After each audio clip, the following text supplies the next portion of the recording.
ቢስሚላሂ ራህማን ራሂም በአላህ ስም እጅግ በጣም ርህሩህ በጣም አዛኝ በሆነው ቢስሚላሂ ራህማን ራሂም በአላህ ስም እጅግ በጣም ርህሩህ በጣም አዛኝ በሆነው ወህሉል ዑቅደተን ሚን ሊሳኒ የፍቀሁ ቀውሊ ቢስሚላህ በአላህ ንግግር ጀምራለሁ ኢንሻአላህ ንግግሬን አላህ ሱብሓነሁ ወተዓላ በቁርአኑ ላይ ምን ይላል? ቅዱስ ቁርአን በአማርኛ ሱራ 16 ቁጥር 36 ላይ አላህ ሱብሓነሁ ወተዓላ ምን ይላል? ወለቀድ በዐስና ፊ ኩሊ ኡመቲን ረሱላን አን ያዕቡዱላህ ወየጅተኒቡ ጣጉት ፈሚንሁም መን ሀደላህ ወሚንሁም መን ሐቀት ዐለይሂ ضላለህ ይላል አላህ ሱብሓነሁ ወተዓላ። ፈሲሩ ፊል አርዲ ፈንዙሩ ከይፈ ካነ ዐቂበቱል ሙከዚቢን በየህዝቡም ሁሉ ውስጥ አላህን ተገዙ ጣዖትንም ራቁ በማለት መልእክተኛም በእርግጥ ልከናል ይላል አላህ ዐዘ ወጀል። ሱረቱል ማኢዳ ምዕራፍ 5 ቁጥር 73 ላይ ደግሞ አላህ ሱብሓነሁ ወተዓላ ምን ይላል? ለቀድ ከፈረ አለዚነ ቃሉ ኢነላህ ሳሊሱ ሰላሳ እነዚህ አላህ ኢየሱስ ሶስተኛ ነው ያሉ በእርግጥም ካዱ ይላል አላህ ዐዘ ወጀል። ወማ ሚን ኢላሂን ኢላ ኢላሁን ዋሂድ ከአምላክም አንድ አምላክ እንጂ ሌላ የለም። ወኢን ለም የንተሁ ዐማ የቁሉን ለየመሰነ ዐዘ ወጀል ከዚህ ከሚሉት ነገር ባይከለከሉ እነዚያ የካዱትን አሳማሚ ቅጣትን ይነካቸዋል ይላል አላህ ዐዘ ወጀል። ሱረቱ ኒሳ ምዕራፍ 4 ላይ ደግሞ አላህ ሱብሓነሁ ወተዓላ ምን ይላል? ወላ ተቁሉ ሰላሳ ሶስት ነው አትበሉ፣ ኢንተሁ ኸይረን ለኩም ተከልከሉ ለእናንተ የተሻለ ይሆናል ይላል አላህ ዐዘ ወጀል። ኢነመላሁ ኢላሁን ዋሂድ አላህ ሱብሓነሁ ወተዓላ አንድ አምላክ ብቻ ነው ይላል ማለት ነው አላህ ዐዘ ወጀል። አሁንም ሱረቱል ሙእሚኑን አላህ ሱብሓነሁ ወተዓላ ምን ይለናል? ወኢነ ሃዚሂ ኡመቱኩም ኡመተን ዋሂዳ ወአና ረቡኩም ፈተቁን ይላል። ይህችን በአንድ አምላክ የማመን ህግጋት አንድ መንገድ ስትሆን ሃይማኖታችሁ ናት፣ እኔም ጌታችሁ ነኝና ፍሩኝ ይላል አላህ ሱብሓነሁ ወተዓላ። አሁንም ሱረቱል በቀራ ላይ አላህ ሱብሓነሁ ወተዓላ ምን ይላል? ወኢላሁኩም ኢላሁን ዋሂድ ላ ኢላሃ ኢላ ሁወ አርረሕማኑ ረሒም ይላል። ሰዎች ሆይ አምላካችሁም አንድ አምላክ ብቻ ነው ከእርሱ ሌላ አምላክ የለም ይላል ማለት ነው አላህ ዐዘ ወጀል። እሺ እንደሆነ እናያለን ኢንሻአላህ። ሸርሕ ሰላሰቱል ኡሱል ለሙሐመድ ቢን ሷሊህ አልዑሰይሚን ላይ ምን ብሎ አስቀምጦታል? አተውሂድ ሉጋተን ተውሂድ በቋንቋ ደረጃ ምን ማለት ነው የሚለው ስናይ ማስደሩ ዋሂድ ይዋሂድ ማለት ነው አንድ ማለት ነው። ወይም ደግሞ አላህ ሱብሓነሁ ወተዓላ አንድ ማድረግ ነው። አይጀዕሉ ሸይእን ዋሂደን ወሃዛ ላ የተሐቀቁ ኢላ ቢነፍይ ወልኢስባት ይላል። ወይም ደግሞ አንድን ነገር አንድ ማድረግ ነው። ይሄ ደግሞ ላ የተሐቀቁ ኢላ ቢነፍይ ወልኢስባት ይሄ ደግሞ ሊጸድቅ የሚችለው በምንድግ ነው? ከአላህ ውጭ ያሉ ነገራቶችን ነፍይ በማድረግ ውድቅ በማድረግ አላህ ሱብሓነሁ ወተዓላ ደግሞ አምላክነቱን ኢስባት በማድረግና በማረጋገጥ ነው ይለናል። ወፊል ኢስጢላህ ደረጃ ወይም እንደዚህ عرفه المؤلف بقوله من بلوتال التوحيد هو إفراد الله بالعبادة توحيد بلو مالت الله عز وجل ويما الله سبحانه وتعالى بأملكه بتشاون مادرقنا من التألو بلاس كم توتال أيان تعبد الله وحده لا تشرك به شيئا الله سبحانه وتعالى بتشاون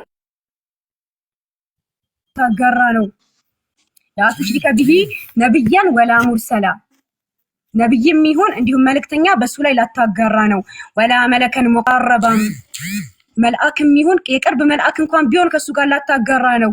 ወላ ረኢሰን ወላ መለከን ወላ አሐደን ሚነል ኸልቅ አለቃ ለምን አይሆንም ንጉስ አይሆንም ከሱ ከአላህ ጋር ላታጋራ ነው ይላል። በል ተፍሪዱሁ ወህደሁ ቢልዒባዳ እሱም ብቻ በአምልኮ ልትነጥለው ነው። መሐበተን ወተዕዚማ ወደህና አላህ ሱብሓነሁ ወተዓላ እያላክ ወረግበተን ወረህባ ከሱ ቅጣት እየፈራህና ወረህባ እንዲሁም ደግሞ ጥሩን ነገር ጀነትን እየከጀልክ ብሎ ያስቀምጠዋል። With regard to the Sharia demo definition of Tawheed, it means believing in Allah alone as God in the Lord and attributing to Him alone all the attributes of Lordship and divinity. Allah subhanahu wa ta'ala በአምላክነቱ እንዲሁም ደግሞ በጌትነቱ ብቻውን ማድረግ ነው። ተውሂድ በቁርአን ውስጥ ይገኛል ወይ ስናይ ብለን የሚለውን ስናይ ምን እናገኛለን? ቁል አንድ ነው ይላል። ይሄ አንድ የሚለው ደግሞ አሐድ means that he is one in both his essence and his attributes በኤሰንሱ በህላዊው ይሁን በማንነቱ በሚሰራቸው ተግባራቶቹ በሙሉ አላህ ሱብሓነሁ ወተዓላ አንድ ነው። ሱረቱል አንቢያ ምዕራፍ 1 ቁጥር 108 ላይ አላህ ሱብሓነሁ ወተዓላ ምን ይላል? ቁል ኢነማ ዩሃ ኢለየ አነማ ኢላሁኩም ኢላሁን ዋሂድ በላቸው ይላል አላህ ሱብሓነሁ ወተዓላ። ያ ወደኔ የሚወርደው አምላካችሁ አንድ አምላክ ብቻ ነው ማለት ነው። ፈሀል አንቱም ሙስሊሙን ታዲያ እናንተ ፍጹም ታዛዦች ናችሁን በላቸው ይላል አላህ ዐዘ ወጀል ማለት ነው። ሱረቱ ጣሃ ምዕራፍ 20 ቁጥር 14 ላይ ደግሞ ምን ይላል? ኢነኒ አነ አላሁ ላ ኢላሃ ኢላ አነ ፈዕቡድኒ ወአቂም ሰላተ ሊዚክሪ እኔ አላህ ነኝ እኔ አላህ እኔ አምላክ የለም ተገዛኝ ይላል ማን ነው? አላህ ዐዘ ወጀል። አሁንም ሱረቱ ነህል ምዕራፍ 22 ቁጥር 22 ላይ ምን ይላል? ኢላሁኩም ኢላሁን ዋሂድ፣ አምላካችሁ አንድ አምላክ ብቻ ነው ይላል አላህ ዐዘ ወጀል። እንግዲህ እስካሁን ተውሂድን ቁርአን ላይ እያየን ያለ ነው። ተውሂድ ዒባዳ ብለናል፣ በአምልኮ መነጠል ብለናል። ይህንን እያየን ነው ማለት ነው። እሺ አሁን እዚች ጋር ማየት እንችላለን። ወኢላሁኩም ሱረቱል በቀራ ቁጥር 163 ላይ ምን ይላል?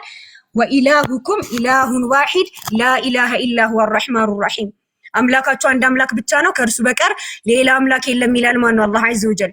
ኪታቡ ሱና የኢብኑ ተይሚያ ኪታብ ላይ ነው ይህንን የሚለው።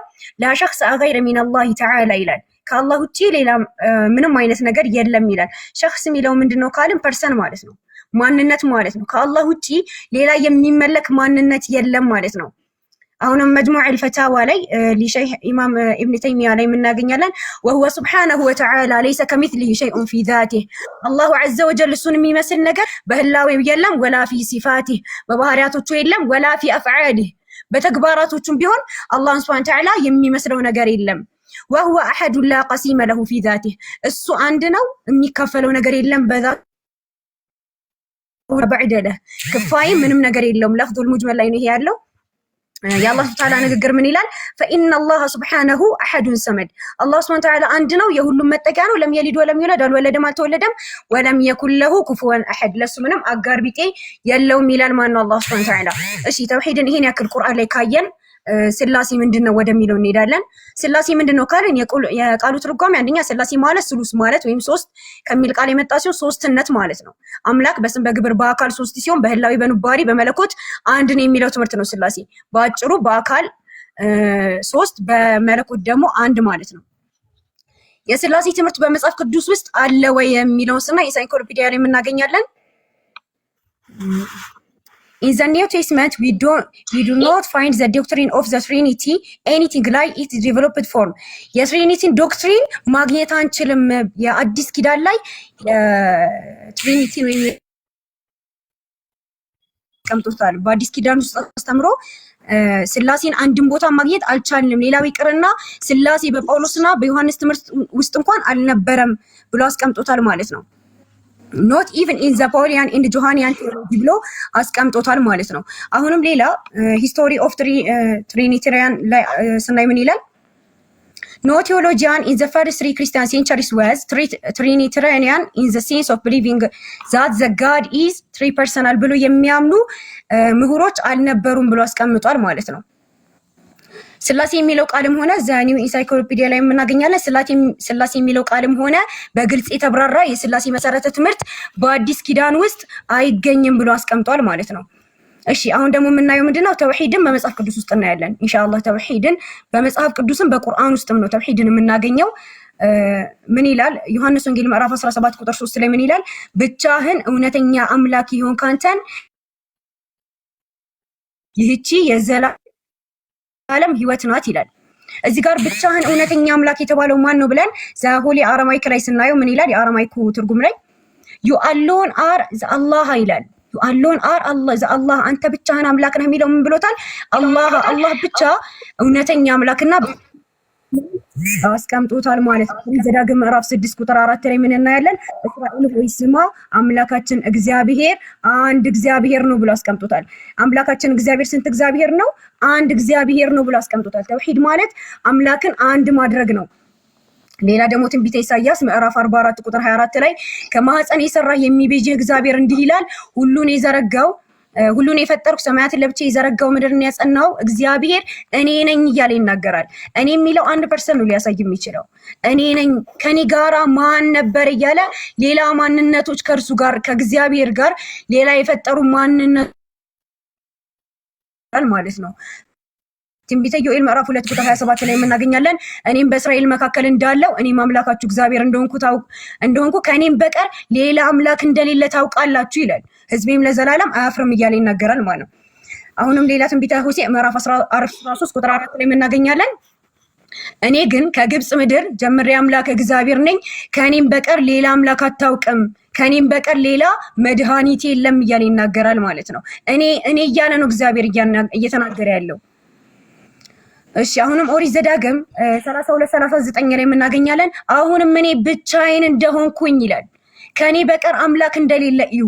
እስልምና ማለት አንደኛ ነገር አንድ ሰው ወደ ኢስላም ሲገባ ምንድነው የሚለው? ሸሃዳ ነው የሚይዘው። አሽሀዱ አላ ኢላሃ ኢላላህ ነው የሚለው። ከአላህ በስተቀር በሐቅ የሚመለክ አምላክ የለም ነው የሚለው። ይሄንን ነው መጽሐፍ ቅዱስ ላይ እያገኘን ያለ ነው። ከእኔ በቀር አምላክ እንደሌለ እዩ። እኔ ገድላለሁ፣ አድንማለሁ፣ እኔ አሞታለሁ፣ ፈውስማለሁ፣ ከእጄም የሚያድን የለም ይላል። እንደሌለ እዩ። ይሄ ነው በቃ እስልምና ማለት ነው። አንደኛ ቆሮንቶስ ምዕራፍ 8 ቁጥር 6 ላይ የምናገኛለን። ከእኛስ ነገር ሁሉ ከእርሱ የሆነ እኛም ለእርሱ የሆነን አንድ አምላክ አብ አለን ብሎ ይገልጻል። ለእኛስ ነገር ሁሉ ከእርሱ የሆነ እኛም ለእርሱ የሆነን አንድ አምላክ አብ፣ ወልድ አይደለም ያለው፣ መንፈስ ቅዱስ አይደለም ያለው። እግዚአብሔር ቢል ምናልባት እግዚአብሔር ውስጥ አብና ወልድና መንፈስ ቅዱስ አሉ ብለው ሊሉን ይችላሉ። ነገር ግን አንድ አምላክ ብሎ የገለጸው ማንን ነው? አብን ብቻ ነው። እዚች ጋር አንድ አምላክ አብ አለን ብሎ ነው ማን የገለጸው? የሉቃስ ወንጌል ምዕራፍ 18 ቁጥር 18 ላይ ምን ይላል? ከአለቆችም አንዱ ቸር መምህር የዘላለምን ሕይወት እንዲወርስ ምን ላድርግ ብሎ ጠየቀው ይላል። ኢየሱስም ከዛ ምን አለው? ሰውየው የጠየቀው አስተውሉ እንግዲህ የዘላለም ሕይወት ነው የጠየቀው። የዘላለም ሕይወት የሚገኝበት ብቸኛው መንገድ ምንድነው ካልን አንዱን አምላክ ከሱ ጋር ምንም አለማጋራት ነው። ለዛ ነው 19 ላይ ምን ይላል? ኢየሱስም ስለምን ቸር ትለኛለህ ይላል።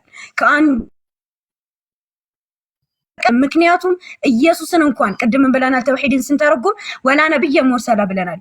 የተላከ ነብይም ቢሆን ከእግዚአብሔር ጋር ወይም ከአላህ ጋር አስጠግተን ካመለከን መቼም ቢሆን የዘላለምን ሕይወት አናገኝም። ለዛ ነው ኢየሱስ ቅድሚያ የተቆጣው፣ ቅድሚያ ያስጠነቀቀው፣ ኢየሱስ የገሰጸው። ለዛ ነው ሰውየው የዘላለምን ሕይወት እስከፈለገ ድረስ ቅድሚያ ኢየሱስን እንኳን ቢሆን ከአንዱ ከእግዚአብሔር ጋር ማስጠጋት ስለሌለበት ቅድሚያ ገሰጸው፣ ተቆጣው። ምን አለው? ስለምን ቸር ትለኛለህ? ከአንዱ ከእግዚአብሔር በቀር ቸር ማንም የለም፣ ሌላ ማንነት ከእግዚአብሔር በቀር የለም ብሎ ተናገረ ማለት ነው። አንደኛ ጢሞቴዎስ ምዕራፍ 2 ቁጥር 5 ላይ ደግሞ ምን ይላል? አንድ እግዚአብሔር አለና በእግዚአብሔርና በሰው መካከል ያለው መካከለኛው ደግሞ አንድ አለ፣ እሱም ማን ነው? እርሱም ሰው የሆነ ክርስቶስ ኢየሱስ ነው ይላል። ምን የሆነ? ሰው የሆነ ክርስቶስ ኢየሱስ ነው። ስንት እግዚአብሔር አለ? አስተውሉ እዚህ ጋር በደንብ። አንድ እግዚአብሔር አለና በእግዚአብሔርና በሰው መካከል ያለው መካከለኛው ደግሞ ማን ተብሏል? ኢየሱስ ምን ተብሏል? መካከለኛ። ተደባለቀው ማን የተባለው? መካከለኛ አለ፣ እርሱም ማን ነው? ሰው የሆነ ኢየሱስ ክርስቶስ ነው ይላል ማለት ነው። ስለዚህ አሁን ዛሬ ኢንሻአላህ ቻሌንጅ የምናደርገው ምንድነው? የሰው ልጆች መዳኛ ትክክለኛው መንገድ ስላሴ ከሆነ ቀላል ነገር አይደለም። የሰው ልጆች መዳኛ ማለት ሰዎች ወደ ጀሃነም የሚነዱበት ነገር ከሆነ መጽሐፍ ቅዱስ ላይ በግልጽ መቀመጥ አለበት። ምክንያቱም ይሄ እኮ ቀልድ አይደለም፣ ሚስጥር ምናምን የሚባል ነገር የለም። የመዳኛ መንገድ ሆኖ የሰው ልጆች የሚጠፉበትና የሚድንበት ነገር ሆኖ ሚስጥር የሚባል ነገር የለም። ስለዚህ በግልጽ የተቀመጠ ነገር መገኘት አለበት ማለት ነው። አብ፣ ወልድ፣ መንፈስ ቅዱስ መመለክ እንዳለባቸው በግልጽ መቀመጥ አለበት። ጥቅሶችን በግድ እያጣመምን ወይም ፈልገን አይደለም ማግኘት ያለብን፣ በግልጽ መቀመጥ አለበት። ምክንያቱም ሰዎች የሚድኑበት ስለሆነ ማለት ነው። ቁርአን ላይ ቅድምም እንዳየን በጣም ብዙ ቦታ፣ ይሄ ብቻ አይደለም በነገራችን ላይ እነዚህ ጥቅሶች ብቻ አይደሉም። በጣም ብዙ ቦታ ላይ አላህ Subhanahu Wa Ta'ala ኢላሁኩም ቃል ነው የመጣው። ኢላሁኩም ኢላሁን ዋሂድ፣ አንድ አምላካችሁ አንድ አምላክ ብቻ ነው እያለ አላህ Subhanahu Wa Ta'ala ለቁጥር በሚያዳግተን ሁኔታ ነው ቁርአን ላይ የሚናገረው ማለት ነው። እና ስላሴን ደግሞ እኔ እንጃ አንድ እንኳን በስትክክል ስላሴን የሚያሳይ ጥቅስ እንግዲህ ወገናችን ካሳየችን እንፈልጋለን። እሺ ጨርሻለሁ። ወገናችን መቀጠል ይችላል።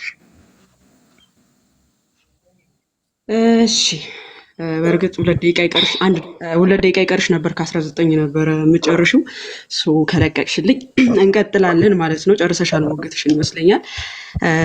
ሰላም ክርስቶስ ይብዛላችሁ ክርስቲያን እህት ወንድሞች፣ እንዲሁም ሙስሊም ወገኖቻችን ሰላም ብያለሁ። እንግዲህ ዛሬ ርዕሳችን ተውሂድ ወይስ ስላሴ የነቢያት አስተምህሮ የሚል ነው። ሜቢ መውዳ ከአንቺ ድምፅ አለና አንዴ ሚዩት አድርጊልን። እንግዲህ የምንጀምረው ተውሂድ ከሚለው እንጀምራለን ማለት ነው። ተውሂድ የሚለውን አስተምህሮ በመጀመሪያ ደረጃ ምን ማለት ነው የሚለውን እንመለከትና ከዛ በኋላ ወደ አነሳቻቸው ነጥቦች ደግሞ እንመጣለን። እንግዲህ ተውሂድ ሩቡብያ ብለው የሚያምኑት አላህን በመፍጠርና ሰማይና ምድርን በመፍጠር ብቸኛ ነው፣ ተባባሪ የለውም ብለው የሚያምኑት ነው። ተውሂድ ኡሉህያ ብለው ደግሞ የሚያምኑት አላህ በአምላክነቱ ብቸኛ መሆኑን ማወቅና ማመን ነው። እንግዲህ አላህ አንድ ነጠላ ማንነት ነው ያለው የሚለውን ማመን ማለት ነው። ተውሂድ አስማኢ ወሲፋት የሚለው ደግሞ በአላህ በስሞቹና በባህሪያቱ ብቸኛ አንድ ነው ብሎ ማመን ነው። እንግዲህ ወደ ቅዱሳን ነቢያት ስንመለከት አምላክ አንድ ነጠላ ማንነት አለው ብሎ ያስተማረ አንድም ነብይ የለም። በነገራችን ላይ ቅዱሳን ነቢያት ወገናችን የነቢያት አስተምሮ ይሄ ነው ስትል የነቢያትን መጽሐፍት እንኳን ይዛ አይደለም። በነገራችን ላይ አንድ ያዘችው መጽሐፍ አለ እከሌ እንዲያለቅ የሚለውን ማስረጃ ከመያዝ ውጪ የነቢያትን መጽሐፍት እንኳን ይዛ አይደለም እንደዛ እያለችን ያለችው ማለት ነው። ነገር ግን አላህ መጽሐፍ ቅዱስ ላይ ስትፈልገው አይቻታለሁ። የነቢያት አስተምሮ ይልቁኑ የአካል ብዝሃነት የምንነት አንድነትን ነው ሲያስተምሩ የተመለከት ነው። ለምሳሌ መጽሐፈ ምሳሌ ምዕራፍ 8 ቁጥር 25 ጀምሮ ስንመለከት ተራሮች ገና ሳይመሰረቱ ከኮረብቶች በፊት እኔ ተወለድኩ፣ ምድሪቱና ሜዳውን ገና ሳይፈጠር የመጀመሪያው የዓለም አፈር ሰማዮችን በዘረጋ ጊዜ አብሬ ነበርኩ ይላል። እንግዲህ አብሬ ነበርኩ ሲል ከማ ጋር ነበር? አብሬ ነበርኩ ብሎ የሚናገር አካል አለ። በእርሱ ዘንድ ደግሞ እንደነበር የሚነገርለት አካል እንዳለ የሚያመለክት ቃል ነው። ሰማዮችን በዘረጋ ጊዜ እኔ አብሬ ነበርኩ በቀላያትም ፊት ክበብን በደነገገ ጊዜ ይልና የዚያን ጊዜ እኔ በእርሱ ዘንድ ዋና ሰራተኛ ነበርኩ ይላል። በማ ዘንድ? በአባቱ ዘንድ ማለት ነው። ማን ነው ይህን እየተናገረ ያለው ብለን ስንመለከት ወልድ ነው፣ ቃል ማለት ነው።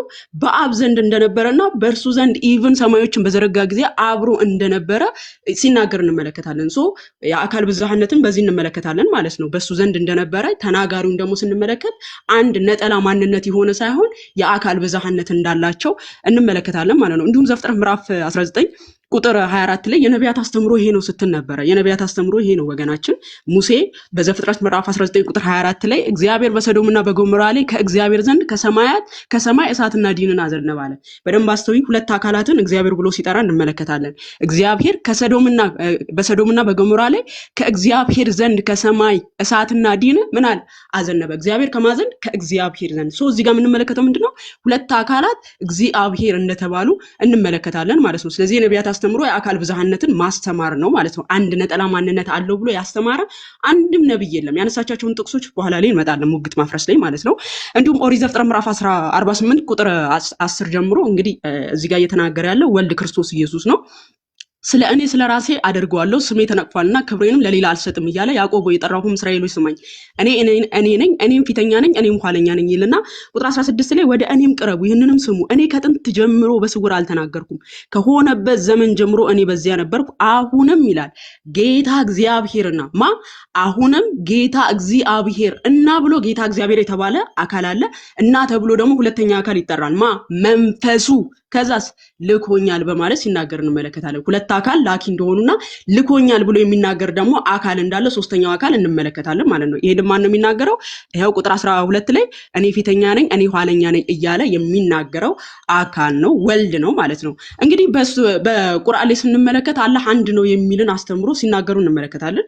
ተውሂድ ተውሂድ ሩቡቢያ የሚለውን በራሱ እንዴት ነው አላህን ነጥሎ አንድ ነጠላ ማንነት ያለው በምንነቱም በማንነቱም አንድ ነው የሚለውን አስተምሮ ከቁርአን ራሱ እንመልከተው። አላህ እውነት አንድ ነጠላ ማንነት ያለው ነው ወይ የሚለውን ስንመለከት በሱረቱል አዕራፍ ምዕራፍ 7 ቁጥር 179 ላይ እንዲህ ይላል ከጋኔንም ከሰዎችም ብዙዎችን ለገሃነም በርግጥ ፈጠርን ይላል። በደንብ አስተውሉ።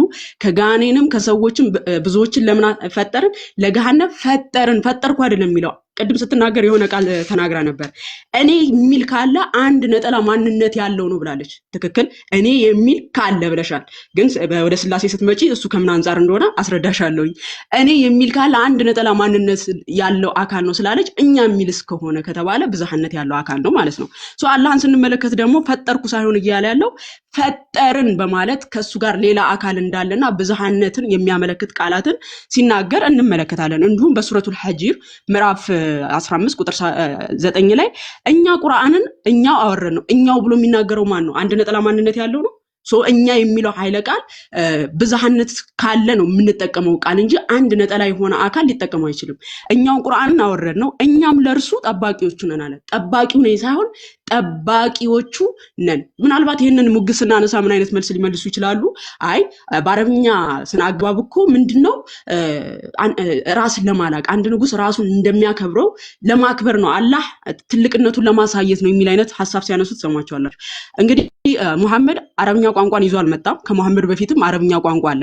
ከሙሐመድ በፊት አረብኛ ቋንቋ ተናጋሪ የሆኑ ሰዎች እኛ የሚለውን ኃይለ ቃል ለክብርና ለታላቅነት ነው የሚጠቀሙት የሚል አንድ የታሪክ ምሁርም ታሳይኛለች ማለት ነው። በአረብኛ ቋንቋ ከሙሐመድ በፊት የነበሩ የአረብ ተናጋሪ ሰዎች እኛ የሚለውን ቃል ከክብር አንፃር ነው የሚጠሩት ብለሽ እንትን ካልሽ ማለት ነው ከሙሐመድ በፊት ያሉ የአረብኛ ተናጋሪዎችን ማስረጃ ልታመጪልኝ ይገባል ማለት ነው። እንዲሁም በቁርአን ላይ ስትመለከቱ በሱረቱል ማኢዳ ቁጥር 48 ላይ እንግዲህ ወደ አንተ መጽሐፉን ከበፊቱ ያለውን መጽሐፍ አረጋጋጭ በእርሱም ላይ ተጠባባቂ ሲሆን በእውነት አወረድን ይላል። አወረድኩ ሳይሆን አወረድን በማለት የሚናገረው ምንድነው? እንግዲህ አንድ ነጠላ ማንነት ከሆነ አወረድኩ ብሎ ነበር ሊጠቀመው የሚችለው። ግን አላህ አንድ ነጠላ የሆነ ማንነት እንዳልሆነ የሚያመለክቱ እኛ እያለ ፈጠርን እያለ ሲናገር ከሱ ጋር ሌላ አካል ያለ እንደሆነ በጣም ግልጽ የሆነ ነገር ነው ማለት ነው። እንግዲህ አሁን እንደተመለከትነው ተውሂድ ኡሉሂያ የሚለው አንድ አላህን በነጠላ አንድ ማድረግ ነው። አንድ ነጠላ ማንነት በምንነቱም በማንነቱም አንድ ነጠላ ማንነት እንዳለው ማመን ነው የሚል የተውሂድ አስተምሮ ነው ያላቸው። ኦኬ አላህ በምንነቱም በማንነቱም አንድ ከሆነ ዘላለማዊ ነው እያላችሁ ያመናችሁ ነው ማለት ነው። ቁርአን ፍጡር ነው ፈጣሪ የሚለውን ነገር ሲጠየቁ አይ ወረቀቱ ፍጡር ነው ቃሉ ግን ዘላለማዊ ነው የሚል መልስ እንሰማለን ከወገኖቻችን ማለት ነው። ኦኬ ቃሉ ዘላለማዊ ከሆነ ይሄ ዘላለማዊ ቃል ካዲያ በሱናን ኢብኑ ማጃ 3781 ላይ ይሄ ዘላለማዊ የሆነው ቃል በምን መልክ ይመጣል ይላል? በገረጣ ሰው ይመጣል። ኦኬ የገረጣ ሰው መልክ ይዞ ሲመጣ ዘላለማዊነቱን ሽሮ ወይም ቀይሮ አይደለም የሚመጣው። ስለዚህ በአካል ይመጣል እየተባለ ነው። ሶ በአካል ሲመጣ ዘላለማዊ ሆኖ ነው የሚመጣው ማለት ነው። ሶ ከአላህ ሌላ አካል ሆኖ ዘላለማዊ ሆኖ የሚመጣ አካል አለ ማለት ነው። ምክንያቱም ይሄው ቡረይዳ የዘገበው ሐዲስ ነው። ቁርአን እንደገረጣ ሰው ይመጣል ብሎናል። ስለዚህ እንደገረጣ ሰው ሆኖ ሲመጣ ምን ሆኖ ነው የሚመጣው? ህያውነቱን ወይም ደግሞ ዘላለማዊነቱን ሽሮ ወይም ቀይሮ ነው አይደለም። ያው ዘላለማዊነቱ ሆኖ ከሆነ ከአላህ ሌላ ነጠላ ማንነት ያለው ደግሞ ዘላለማዊ የሆነ አካል አለ እያላችሁ ነው ማለት ነው። ሌላው ሲቀጥል አላህን አንድ ነው ስትሉ ምኑን ቆጥራችሁ ሙስሊም ወገኖቻችን? አላህ አንድ ነው ሲባል ምኑ ተቆጥሮ ነው? እጁ ነው እግሩ ነው ምኑ ነው የተቆጠረው? ለምሳሌ በሱረቱ ሷድ ምዕራፍ 35 ቁጥር 75 ላይ አላህ ኢብሊስ ሆይ በሁለት እጆቼ ለፈጠርኩት ከመስገድ ምን ከለከለ ይላል። ሁለት እጆች እንዳሉት ይናገራል። ሱናን ኢብኑ ማጃ ሱናን አናሳይ 5379 ላይ መሐመድ የአላህ ሁለቱ ቀኝ እጁ ሁለት ነው ብሎ ተናግሯል። ሶ ሁለት ቀኝ እጅ ካለው እጁ አይቆጠርም ወይ ማለት አካሉን ቆጥራችሁ ነው አንድ ነው እያላችሁ ያላችሁት? ሲቀጥል በምንነቱም በማንነቱም አንድ ነው ሲባል ምንነት ይቆጠራል ማለት መለኮት ተቆጥሮ ነው ወይ አንድ ነው እያላችሁት ያላችሁት ወገኖቻችን? እኛ እግዚአብሔር አንድ ነው ስንል ተቆጣሪ ምንነት ኖሮ ሳይሆን ከሱ ሌላ አምላክ የለም እያልን እንደሆነ ግልጽ ነው። መለኮት ምንነት ስለማይቆጠር ማለት ነው። ሌላው እግር አለው፣ እጅ አለው፣ የተለያዩ አካላቶች አሉት። ሱረቱል ቀለም ምዕራፍ 6842 ላይ ባት የሚገለጥበትም ከሃዲዎችም ወደ መስገድ የሚጠሩበትና የማይችሉበትን ቀን አስታውስ ይላል። እንግዲህ ባት የተባለው የማን ነው ስንል ሰሒህ ቡኻሪ 7439 ላይ 7439 ላይ ማለት ነው የቂያማ ቀን ህዝቡን ይሰበስባል አላህ የሙስሊም የሆኑ አማኞች ለነሱ ሲገለጥላቸው ምኑን ይገልጣል ነው ያለን? ሺኑን ይገልጣል በማለት ነው የነገረን። ስለዚህ አላህ እግር አለው፣ በሁለት ቀኝ እጁ ጋር ሁለት እጅ አለው። ሶ እነዚህ አካላቶቹን ቆጥራችሁ ነው አልቆጠራችሁትም? ምኑን ቆጥራችሁ ነው? ሲቀጥልስ አላህ አንድ ነው ልትሉ የቻላችሁት ወገኖቻችን ማለት ነው። እንዲሁም ቅድም ስትጠቅሳችሁ ነበረ ሱረቱል ኢኽላስን በራሱ ጠቅሰዋል። ቁጥር 1 ላይ በእርሱ አላህ አንድ ነው የሚለው አህዱ የሚለውን የአረብኛ ቃል ተጠቅመው ስትጠቅሰው በጣም ገርሞኝ ነበርና እስቲ በቁርአን ላይ ዋህድ የሚለው በመጀመሪያ አህድና ዋህድን በራሱ እንመልከት እስቲ። ዋህድ የሚለው የአረብኛ ቃል በቁርአን መሰረት ማለት ነው አንድ ነጠላ ማንነትን ለማሳየት የገባ ነው ወይስ ብዙ ነገሮችን በደንብ አስተውይ ሙግቴን ቆንጂት። ዋህድ የሚለው አረብኛ ቋንቋ አንድ ነጠላ ማንነትን ብቻ ለማሳየት አይደለም በቁርአን የገባው፣ ምንንም ለማሳየት ገብቷል። ብዙ ነገሮችንም በአንድ ለመጥቀስም ገብቷል። ለምሳሌ በሱረቱል ኒሳ የሴቶች ምዕራፍ ቁጥር 102 ላይ እንዲላል በውስጣቸውም በሆንክና ሶላትን ለነርሱ ባስገደድካቸው ጊዜ ከነሱ አንዲት ጭፍራ ካንተ ጋር ትቁም፣ መሳሪያዎቻቸው የያዙ በግንባራቸውን በተደፉ ጊዜ ከስተኋላቸው ይሁኑ፣ እነዚህ ይሂዱና ያልሰገዱ ሌሎች ጭፍሮች ይምጡ፣ ከእናንተም ጋር ይስገዱ፣ ጥንቃቄዎቻቸውን እና መሳሪያዎቻቸውንም የያዙ፣ እነዚህ የካዱ ከመሳሪያዎቻቸው ከጉዞቻቸው ብትዘነጉ በእናንተ ላይ አንዲትን መዘንበልን እንግዲህ መይለተን ዋሂዳ የሚለው ማለት ነው። ምናልባት አረብኛው ከተሳሳቱ ታርምኛለሽ ቆንጂት።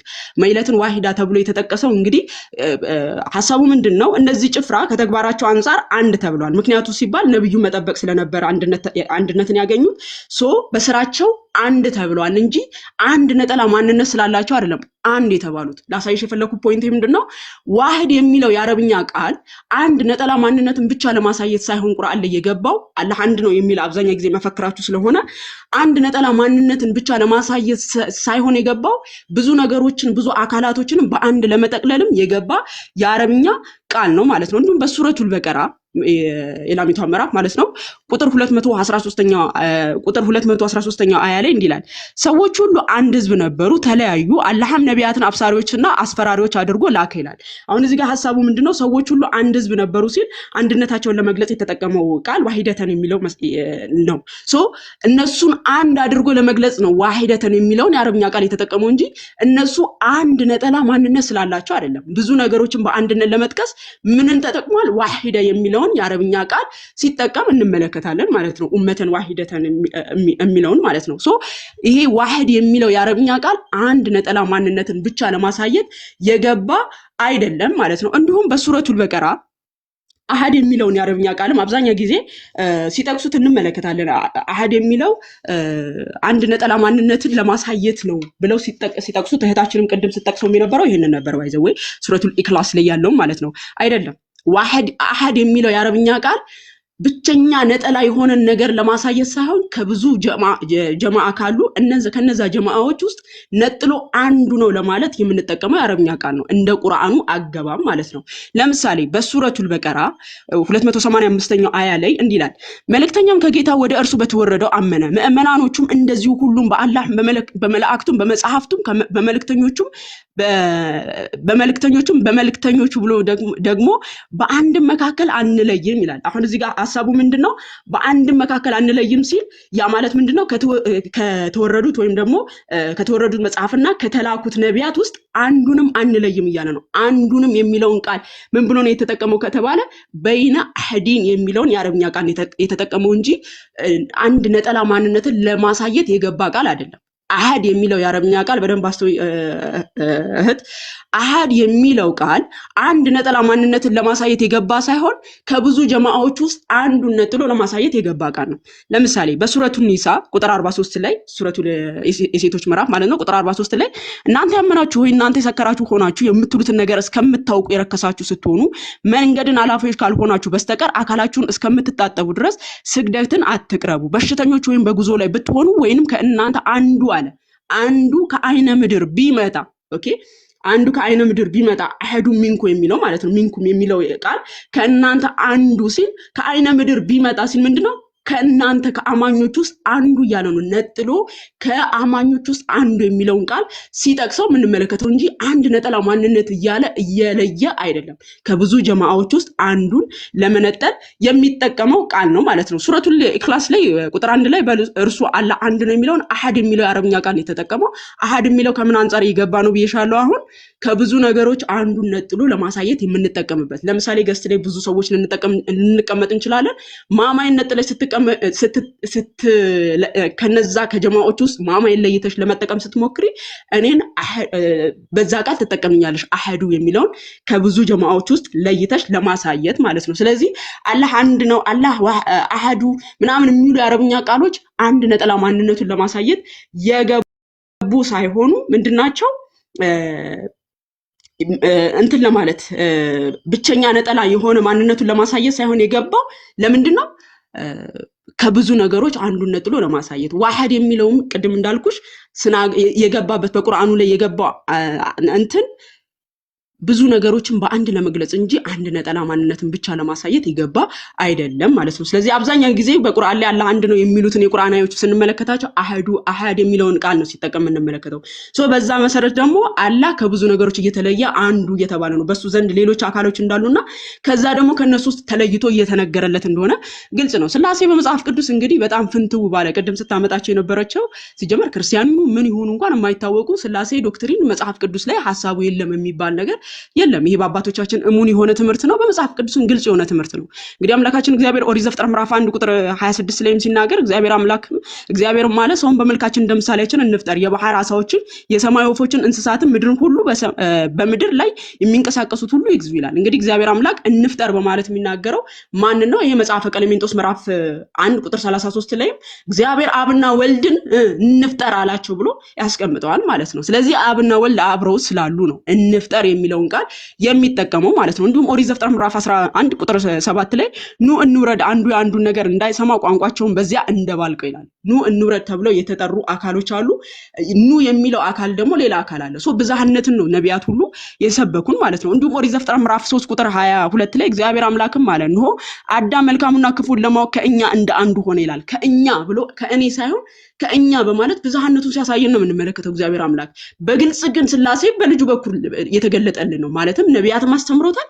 በግልጽ ግን ዮሐንስ ወንጌል 1:18 ላይ እንደተነገረው እግዚአብሔር ማንስ እንኳን ያየው የለም በአባቱ እቅፍ ያለው እርሱ አንድ ልጁ መጥቶ ተረከው እንደተባለው በልጁ ነው በግልጽ የተተረከልን ማለት ነው።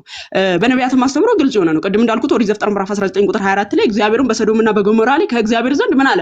ከሰማይ እሳትና ዲንና ዘነበ። እግዚአብሔር የተባሉ ሁለት አካላቶች እንዳሉ ይነግረናል። ቅድም እንዳሳየዋችሁ ኢሳይያስ 48 ላይ ጌታ እግዚአብሔርና መንፈሱ ልከውኛል ብሎ የሚናገረው ወልድ እንደሆነ ነግራቸዋለሁ። እንዲሁም ትንቢተ ዘካርያስ ምዕራፍ 2 ላይ እዚህ ጋር የሚናገረው ወልድ ነው። ይሄን ጥቅስ በደንብ አስተውሉ።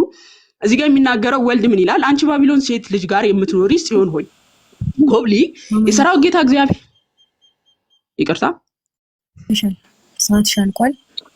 ኦኬ ቀጥታ ሰዓት ሻልቋል። ቀጥታ ኦኬ እሺ ቢስሚላህ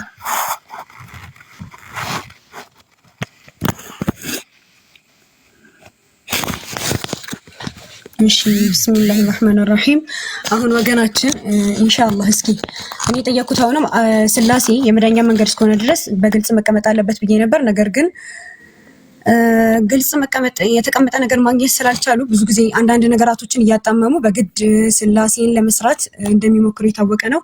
ኢንሻአላህ እስኪ አሁን ደግሞ ያነሳቻቸው ሙግቶች የምናያቸው ይሆናል። ካነሳቻቸው ምግዶች ውስጥ እግዚአብሔር ማለት ሰው እንደመልካችን ለምሳሌያችን እንፍጠር ብለዋል እግዚአብሔር ብላ አንስታለች። ነገር ግን ኦሪት ዘፍጥረት ምዕራፍ 1 ቁጥር 26 ላይ ያለው እግዚአብሔር እንፍጠር ያለው ለማን ነው ብለን የተርገም ጆናታን ጀነሲስ ላይ ስናይ and the Lord said to the angels ነው ያለው። ለማን? ለመላእክቶች አላቸው። ምንድን ያላቸው? who ministered before him let us make man in our image አላቸው። ሰውን እንደ መልካችን ለምሳሌያችን እንፍጠር ያላቸው ለማን ነው ብሏል? ለመላእክቶች ነው። የመጽሐፈ ኩፋሌን ማየት እንችላለን። እግዚአብሔር ለኛ እንዲህ አለን፣ እንደርሱ ያለ ረዳትን እንፍጠርለታለን እንጂ አዳምችን ይኖር ዘንድ አግባብ አይደለም አለ ፈጣሪያችን እያሉ የሚናገሩት ማን ናቸው? መላእክቶች ናቸው። ሰውን እንደምሳሌያችን እንፍጠርለት ረዳት እንፍጠርለት እያለ ሲናገር የነበረው ማን ነው ማለት ነው? ለመላእክቶች ናቸው። ማን ነው እዚህ ጋር የተጠቀሰው?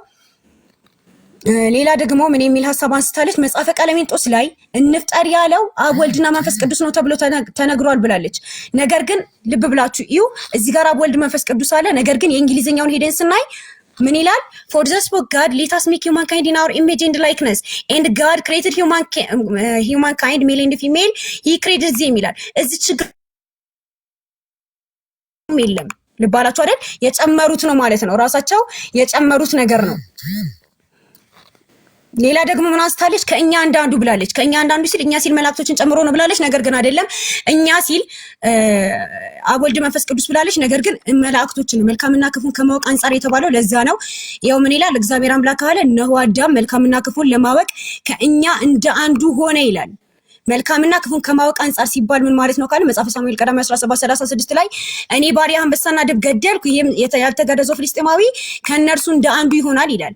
ምን ማለት ነው? ከነርሱ እንደ አንዱ ሲል ድብ ይሆናል አንበሳ ይሆናል ሳይሆን እንደነሱ ይሆናል ሲባል ከመገደል አንፃር ነው። መልካምና ክፉን ከማወቅ አንፃር ነው የተባሉት። ይሄንን ለማወቅ ዘፍጥረት 3:5 ላይ ስንሄድ ምን ይላል? መልካምና ክፉን የምታውቁ እንድትሆኑ እግዚአብሔር ስለሚያውቅ እንጂ ይላል። እዚህ ጋር እግዚአብሔር ብለው ያስቀመጡትን ቃል ግሪኩ ላይ ስናይ አማልክትን የተቀመጠው አማልክት ማለት ደግሞ ማናቸው ብላይ ስናይ ጀነሲስ 3:5 ኪንግ ጄምስ ስሞል ሌተር ነው ያስቀመጣቸው። ለእግዚአብሔር ቢሆን በካፒታል ሌተር ነበር የሚያስቀምጠው። ይሄው ሌላ ማየት እንችላለን። የአሜሪካን ባይብል ካቶሊክ ፐብሊክ ዶሜን ቨርዥን ማየት እንችላለን።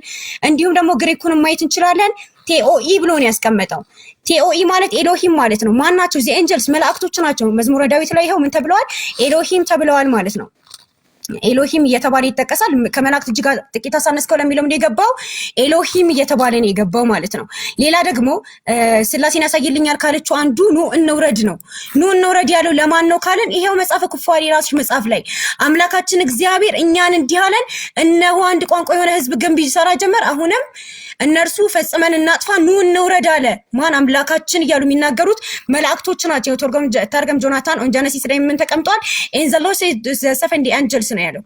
ለሰባ መላእክቶች አላቸው which stand before him come we will descend and we will their coming their language ቋንቋቸው ኑኑ ያላቸው ማለት ነው መላእክቶችን ነው ማለት ነው። ስለዚህ እስካሁን ያነሳቸው ሐሳብ ጭራሽ የማያስኬድ ነው ማለት ነው። ሌላ ደግሞ ምንድነው ልከውኛል ይላል እግዚአብሔር። ስለዚህ ስላሴን ያሳያል አያሳይም? ምክንያቱም የተጨበረበረ ነው ልከውኛል የሚለው።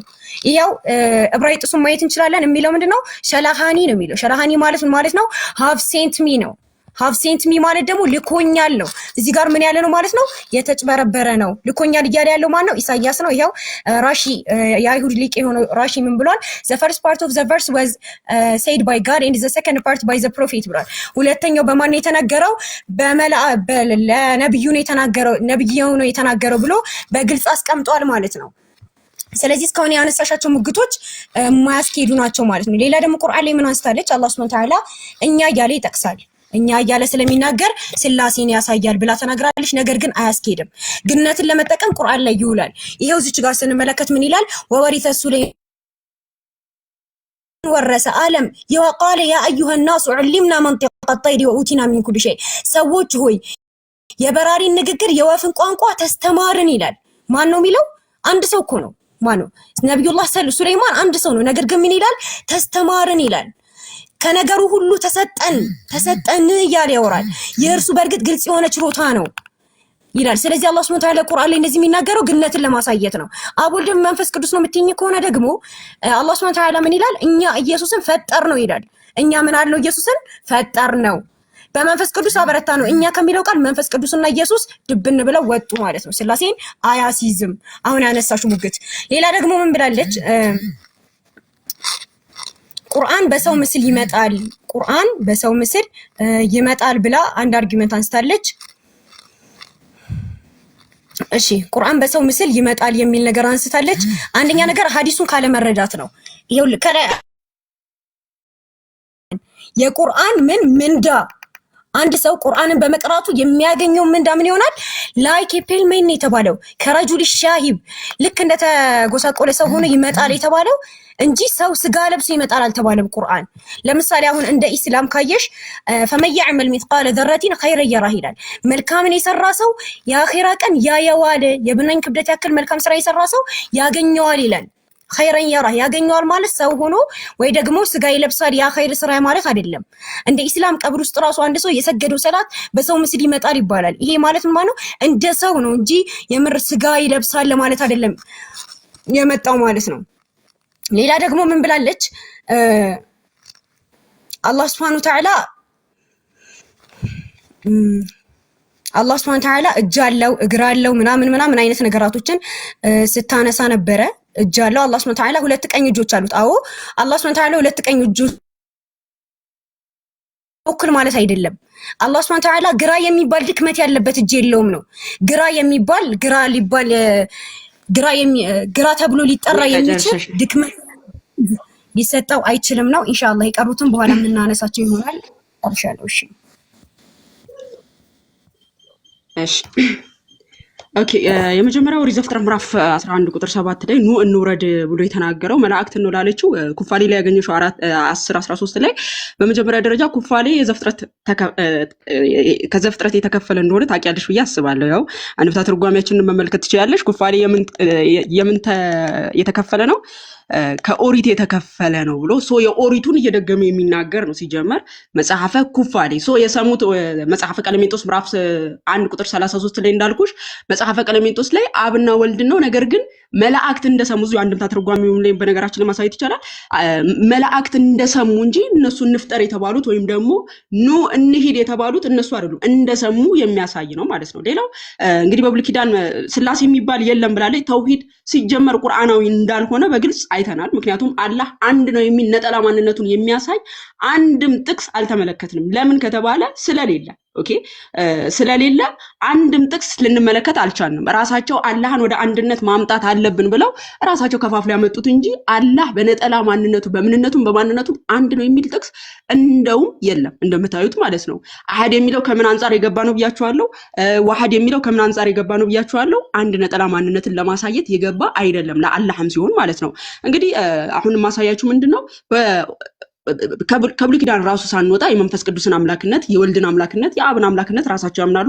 እሱን እናሳይና ደግሞ እነዚህ ሶስት አካላት ደግሞ ምንድናቸው የሚለውን እናሳያለን። እንግዲህ መንፈስ ቅዱስ አምላክ ነው እኔ ማለት የሚችል ማንነት ያለው አካል ነው። መጽሐፈ ኢዮብ ምዕራፍ 33 ቁጥር ድምጽ መጽሐፈ ኢዮብ ምዕራፍ 33 ቁጥር 4 ላይ የእግዚአብሔር መንፈስ ፈጠረኝ ሁሉን የሚችል የአምላክ እስትንፋስ ሕይወትን ሰጠኝ ይላል። እንግዲህ የእግዚአብሔር መንፈስ ምን አለኝ? ፈጠረኝ ብሎ መፍጠር የሚችል አካላዊ ማንነት እንዳለው ከአብ የተለየ ደግሞ በአካል የሚለይ እንደሆነ የእግዚአብሔር ተብሎ መንፈስ ተብሏል። ኦኬ የእግዚአብሔር መንፈስ ምን አለኝ? ፈጠረኝ። እንዲሁም ኦሪት ዘፍጥረት ምዕራፍ 1 ቁጥር 2 ላይ ምድር ባዶ ነበረች፣ አንዳችም አልነበረባትም፣ ጨለማ በጥልቁ ነበረ፣ የእግዚአብሔር መንፈስ በውሃ ላይ ሰፍኖ ነበር። የማ መንፈስ? የእግዚአብሔር መንፈስ ሌላ አካል ነው ማለት ነው። ማንነት ያለው ሌላ አካል ነው። መዝሙረ ዳዊት 103 ቁጥር 30 ላይ መንፈስን ትልካለህ ይፈጥራሉ። መንፈስ መፍጠር የሚችል አካል ነው። ማንነት ያለው አካል ነው። እንግዲህ ጋይስ እንግዲህ መንፈስን ትልካለህ መንፈሱ ነው የሚፈጥረው እየተባለ ነው። ስለዚህ ይሄ መንፈስ አካላዊ ማንነት ያለው እንደሆነ እኔ ማለት የሚችል ማንነት ያለው አካል እንደሆነ እንመለከታለን። እንዲሁም መዝሙረ ዳዊት 138 ከሃርድ ኮፒው ላይ መመልከት ትችላላችሁ። ቁጥር 7 ላይ ከመንፈስ ወዴት እሄዳለሁ ከፊትስ ወዴት እሸሻለሁ አለ። ከምን? ከመንፈስ። ይሄ መንፈስ አካላዊ ነው ማለት ነው። ሁሉን የሚያውቅ ነው። አንደኛ ቆሮንቶስ ምዕራፍ 2 ቁጥር 10 ላይ እንደተነገረው መንፈስ ሚውት አድርጊ አንዴ ላይቭ ሊዘጋ ነው። አንዴ ታብ ምናምን ያድርጉ። ላይቭ ሊዘጋ 3 ደቂቃ እያለኝ ነው። ለምን እንደሆነ አላውቅም። 3 ደቂቃ አንዴ ደቂቃሽን አቁሚው፣ ችግር የለውም ይቆማል። ደቂቃሽ አንዴ ብቻ። ላይቭ ኢንድድ እያለኝ ነው። ለምን እንደሆነ አላውቅም።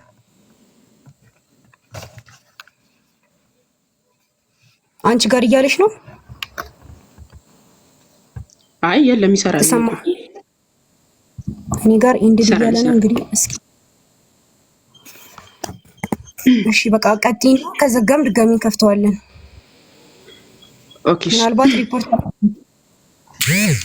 እሺ ኮፒ ሊንክ አድርጉላት ጋይስ። እሺ እንግዲህ መዝሙረ ዳዊት 138 ቁጥር 7 ላይ ከመንፈስ ወዴት እሄዳለሁ ከፊትስ ወዴት እሸሻለሁ። እንግዲህ የእግዚአብሔር መንፈስ ሁሉን የሚያውቅና የሚመረምር ነው። የእግዚአብሔርን ጥልቅ ነገር እንኳን የሚያውቅ አካላዊ የሆነ እንደሆነ በአንደኛ ቆሮንቶስ ምዕራፍ 2 ቁጥር 10 ላይ መንፈስም የእግዚአብሔርን ጥልቅ ነገር እንኳን ሳይቀር ሁሉን ይመረምራልና ለኛ እግዚአብሔር በመንፈሱ በኩል ገለጠው። ይሄ አካል የእግዚአብሔርን ጥልቅ ነገር እንኳን የሚመረምር አካላዊ ማንነት እንዳለው በጣም ግልጽ በሆነ ነገር ሲናገር እንመለከታለን። እንዲሁም ቅዱስ ጌታችን ኢየሱስም በዮሐንስ ወንጌል ምዕራፍ 15 ቁጥር 26 ላይ አካላዊ እንደሆነ ሲነግረን ዳሩ ግን አለ እኔ ከአብ ዘንድ የምልክላችሁ አጽናኝ የሚላክም ነው። ጋይስ መንፈሱ የሚላክ አካላዊ የሆነ ነው። ኦኬ እኔ ማለት የሚችል ነው። ዳሩ ግን እኔ ከአብ ዘንድ የምልክላችሁ አጽናኝ እርሱም ከአብ የሚወጣ የእውነት መንፈስ በመጣ ጊዜ እርሱ ስለ እኔ ምን ይላል? ይመሰክራል። ይሄ አካላዊ ማንነት ያለው መንፈስ ቅዱስ ማለት ነው። ዮሐንስ ወንጌል ምዕራፍ 16 ቁጥር 7 ጀምሮ እኔ ግን እውነት ነግራችኋለሁ፣ እኔ እንዲሄድ ይሻላችኋል፣ እኔ ባልሄድ አጽናኝ ወደ እናንተ አይመጣም ካለ በኋላ ቁጥር 13 ላይ ግን አለ እርሱ የእውነት መንፈስ በመጣ ጊዜ ኦኬ የእውነት መንፈስ በመጣ ጊዜ ወደ እውነት ይመራችኋል። ይሄ አካላዊ የሆነ የሚላከው መንፈስ ማለት ነው።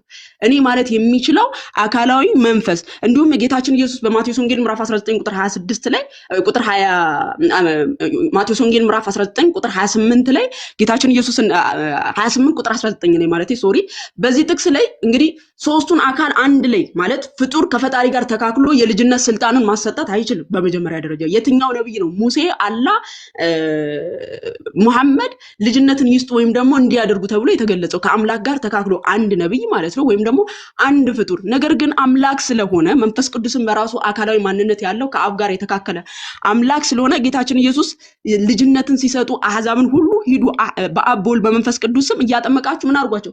ደቀ መዛሙርት ያድርጓቸው አለ። በአብ በወልድ በመንፈስ ቅዱስ ስሞች አላለም። ስም ብሎ የመለኮት ስልጣን በራሱ እዛው ጋር ሲያሳየን እና እነሆ እኔ እስከ ዓለም ፍጻሜ ድረስ አብሬያችሁ ነኝ ብሎ እዛው ጋር የአካል ብዝሃነቱን የመለኮት አንድነቱን ሲያሳይ እንመለከታለን ማለት ነው። ቅዱስ ጳውሎስም በአንደኛ ቆሮንቶስ ምዕራፍ 6 ቁጥር 17 ላይ ምዕራፍ 3 ቁጥር 17 ላይ ጌታ ግን አለ መንፈስ ነው፣ የጌታ መንፈስ ባለበት በዚያ አርነት አለ። የማ መንፈስ? የጌታ መንፈስ አካላዊ የሆነ ማንነት ያለው ነው ማለት ነው። የጌታ መንፈስ ተብሎ በሱ ዘንድ ያለው አካል እየተጠቀሰ ያለው። እንዲሁም ትንቢተ ኢሳይያስ ምዕራፍ 63 ቁጥር 10 ላይ እርሱ ግን አመፁ ቅዱሱን መንፈስ አስመረሩ ይላል። ማንን? ቅዱሱን መንፈስ አስመረሩ። ቅዱሱን መንፈስ በመካከላቸው ያኖረ ወዴት ነው ይላል። ማንን? ቅዱሱ መንፈስ የተባለው ራሱን የቻለ አካላዊ ማንነት እንዳለውና አምላክ እንደሆነ መፍጠር የሚችል እንደሆነ በትክክል አሳይተናል። እንግዲህ በቁርአን ላይ አላህ አንድ ነው ሲባል አላህ በምንነቱ ነው አንድነቱ። ሲቀጥል በቁርአን ላይ አላህ አንድ ነው የሚለው አንድ የሚለው ዋህድ የሚለው አረብኛ ቃል በራሱ አንድ ነጠላ ማንነትን ለማሳየት የገባ አይደለም። ተውሂድ የነቢያት አስተምሮ አይደለም። ነቢዩ መንፈስ ቅዱስን አምላክ ብለው ወልድን አምላክ ብለው አብን ኦኬ በቃ ሲጀምር ለስላሴ አንድ አለች የምትባለው ጥቅስ ናት እቺ ማለት ነው። አብ ወልድ መንፈስ ቅዱስ እሱንም አምላክ ተብሎ አይደለም አንድ ላይ ስለተደረደሩ ብቻ ነው። እንግዲህ ሂዱና አሕዛብን ሁሉ በአብ ወልድና በመንፈስ ቅዱስም እያጠመቃቸው አብ ወልድ መንፈስ ቅዱስና እሱ አንድ ላይ ተቀመጡ። ምን ይሁን? አንደኛ ጢሞቴዎስ ምዕራፍ 5 ቁጥር 21 ላይ አንድን እንኳን በአድሎ ሳታደርግ እነዚህን የዓለምን ዘንብ እንድትጠብቅ በእግዚአብሔርና በጌታ በኢየሱስ ክርስቶስ በተመረጡትም መላእክት ፊት እመክርሃለሁ ይላል። ማን? እግዚአብሔር ኢየሱስ ክርስቶስ መላእክት። እንግዲህ መላእክትን ልናመልክ ነው፣ ስላሴ ልናደርጋቸው ነው አንድ ላይ በመቀመጥ ከሆነ። እንደዛም ሆኖ ግን ይሄ ጥቅሱ በራሱ የተጨመረ ነው። እንደዛም ሆኖ የማያስኬድ ሆኖ ራሱ የተጨመረ ነው።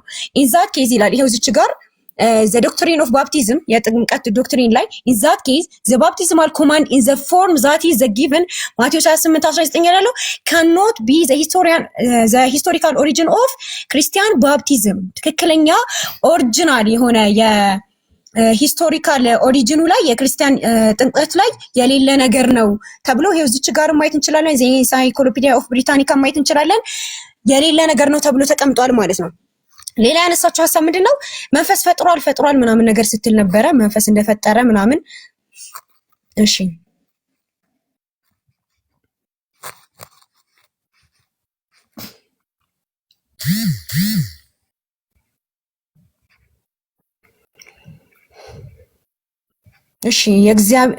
የእግዚአብሔር መንፈስ ፈጥሯል ስትል ነበረ። ነገር ግን አሁን ለምሳሌ የእግዚአብሔር ጥበብ ትሰራለች ይባላል። የእግዚአብሔር ጥበብ ቤት ታቆማለች ምናምን የሚሉ ሐሳቦች አሉ መጽሐፍ ቅዱስ ላይ። ይሄ ማለት ጥበብ በራሷ እግዚአብሔር ናት የሚለውን አያስኬደንም በጭራሽ ማለት ነው። ይሄንን ሐሳብ ነው ያነሳችው። ለምሳሌ መጽሐፈ ኢዮብ 27:3 ላይ ምን ይላል? እስትንፋሴ በእኔ ውስጥ የእግዚአብሔር መንፈስ በአፍንጫዬ ውስጥ ገና አለ። መንፈስ በምን ውስጥ የሚኖር ነው? በአፍንጫዬ ውስጥ። ነገር ግን እዚህ ጋር ፈጠረ የተባለው ምን ለማለት ነው ከተባለ እዚህ ጋር ተመልሰን ማየት እንችላለን። የእግዚአብሔር መንፈስ በአፍንጫዬ ነው። የእግዚአብሔር መንፈስ ከጅምሩ ሕያው ያደርግ ዘንድ ወደ አፍንጫ የተነፋ እስትንፋስ ነው። ስለዚህ በመንፈስ አማካኝነት እግዚአብሔር ይፈጥራል ማለት ነው። ይህ ሲጀመር የሚያስኬድ ሙግት አይደለም። ስለዚህ እኔ ወደ ሐሳቤ እመለሳለሁ ማለት ነው።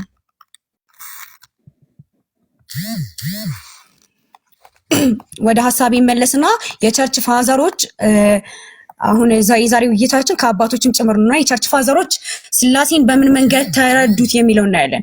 እንግዲህ እስካሁን ልናገኝ አልቻልንም። መጽሐፍ ቅዱስም ከነብያትም ከምንም ነገር ልናገኝ አልቻልንም። ስለዚህ አሁን ወደ ምን እንሄዳለን? ወደ ቸርች ፋዘሮች። ቅዱስ ዮስጢኖስ ጀስቲን ማርቲን ዲያሎግ ዊዝ ትራይፎ በሚባል መጽሐፉ ላይ ምን ብሏል? For God alone is unbegotten and incorruptible and therefore is God, but all other things after him are created and corruptible ብሎ አስቀምጦታል። አንዱ አምላክ ብቻ ነው ያልተወለደውና የማይበሰብሰው፣ በዚህ ምክንያት እርሱ አምላክ ነው። ከዚያ ውጭ ያሉት ሁሉም የተፈጠሩና የሚበሰብሱ ናቸው። ስለዚህ ወልድ ምንድነው? የተፈጠረና የሚበሰብስ ነው ብሎ ማን አስቀምጧል ማለት ነው? ጀስቲን አስቀምጧል ማለት ነው።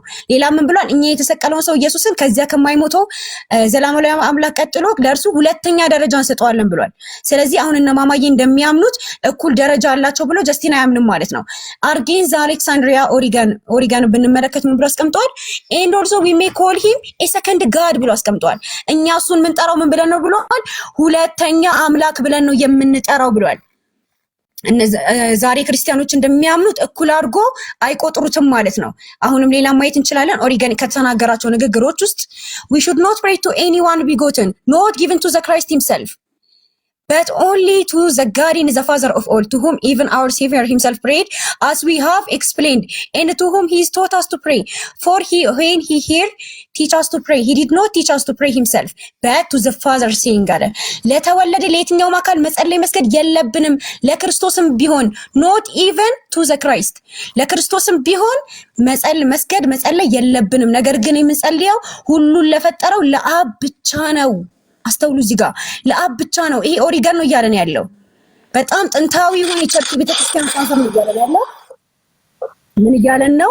መስገድ የለብንም፣ የምንጸልየው ሁሉ ለፈጠረው ለአብ ብቻ ነው፣ ለእርሱ ነው። ኢየሱስ እንኳን ጸልዩ ብሎ ያለን ጸሎትን አስተማረን ተብሎ በተጠየቀ ጊዜ ወደ እርሱ መጸለይን አይደለም ያስተማረው ለአብ እንጂ ብሎ አስቀምጧል ማለት ነው።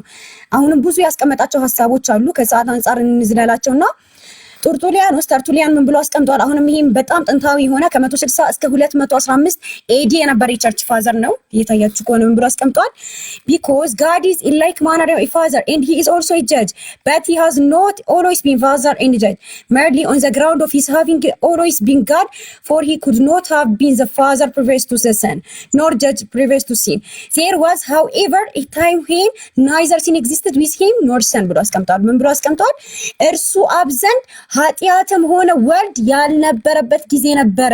ስለዚህ ወልድ ምን ያልነበረበት ጊዜ ነበረ? ወልድ ኤግዚስት ያላደረገበት ወይም ደግሞ ቅድመ ህልውና ያልነበረው ጊዜ ነበረ ብሎ አስቀምጧል። ማን ነው ይሄን ነገር እያለን ያለው? ጡርጡሊያኖስ ተርቱሊያን ከ160 እስከ 215 ኤዲ የነበረ የቸርች ፋዘር ነው ማለት ነው። ሌላም ብናይ ኢራኒያስን ብናይ ከ130 እስከ 202 ኤዲ የነበረ የቸርች ፋዘር ነው። ምን ብሎ አስቀምጧል? the father says he is greater than I. The father therefore has been declared by the our Lord excel with respect to knowledge ብሎ አስቀምጧል ማለት ነው። አብ ከሚበልጣል ሲል እርሱ እየተገለጸ ያለው አብ በክብርና በእውቀት እንደሚበልጠው ነው እያለ መበላለጥ አላቸው እያለ ነው።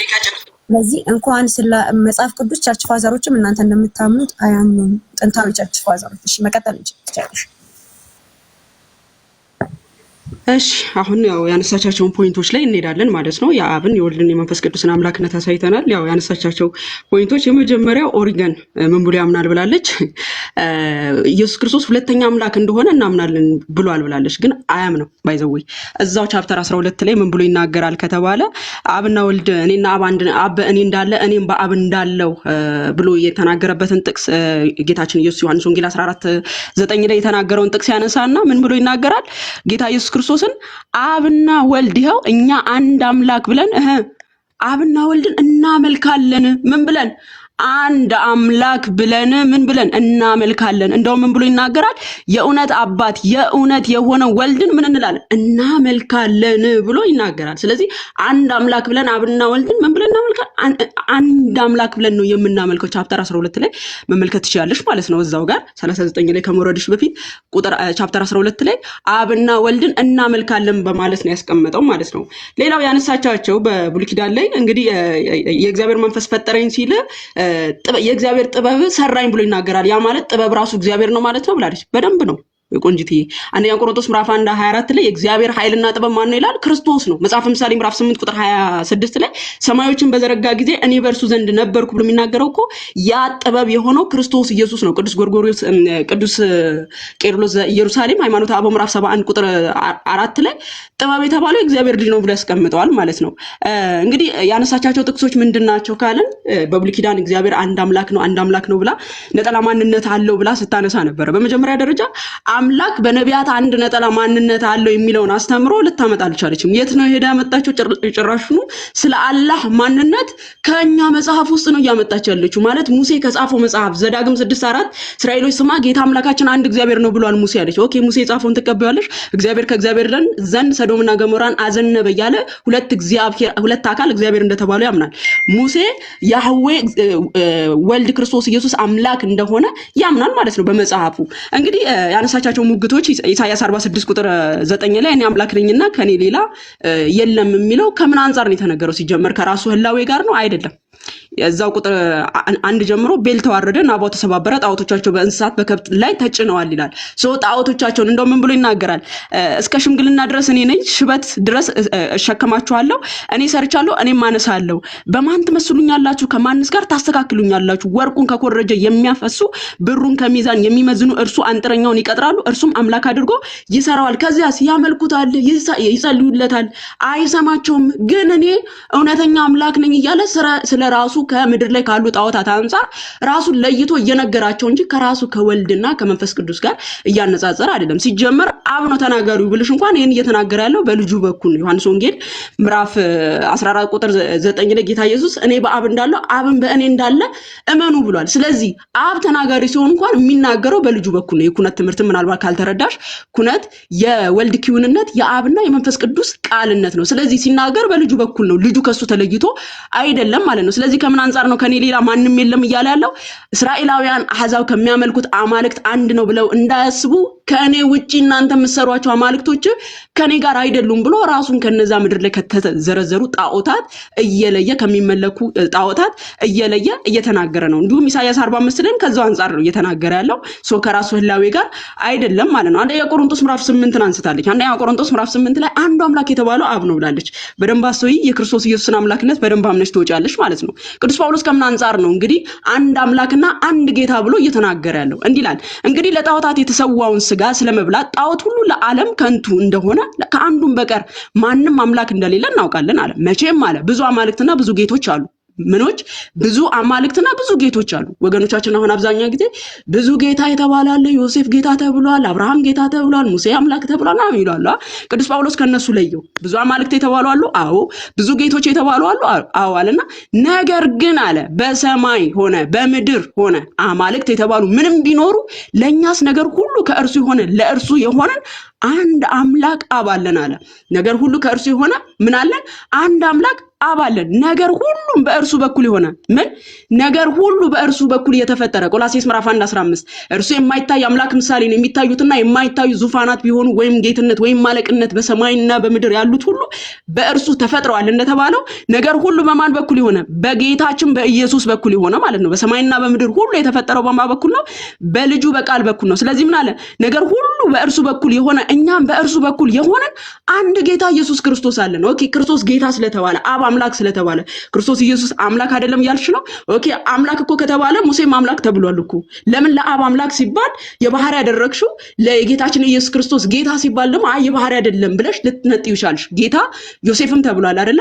አምላክ ደግሞ ሙሴ ተብሏል። ለአብ ሲሆን አምላክ ሲባል የባህሪ አምላክነትን ሰጪና ክርስቶስ ኢየሱስ ጌታ ሲባል የባህሪ ጌትነት አይደለም እንዴት ልትይ ይቻልሽ? ምክንያቱም ቅዱስ ጳውሎስ ብዙ ጌቶች የተባሉ አሉ፣ ብዙ አማልክት የተባሉ አሉ። ነገር ግን ብሎ ከነሱ ለይቶ እውነተኛ የባህሪ ጌትነትና እውነተኛ የባህሪ አምላክነት ለይቶ ስለ አብና ስለ ወልድ እየተናገረ ነው። ስለዚህ እዚህ ጋር የሁለቱም የአብም የወልድም አምላክነትን ቅዱስ ጳውሎስ ምንትው አድርጎ ከአማልክት ለይቶ የባህሪ ጌትነትና አምላክነት እንዳላቸው እየተናገረ ነው ማለት ነው። ዮሐንስ ወንጌል ምዕራፍ 17 ቁጥር 3 እንጠቅሳለች። የሙስሊሞች ባንዲራ የሆነ ይጥቅስ ማለት ነው።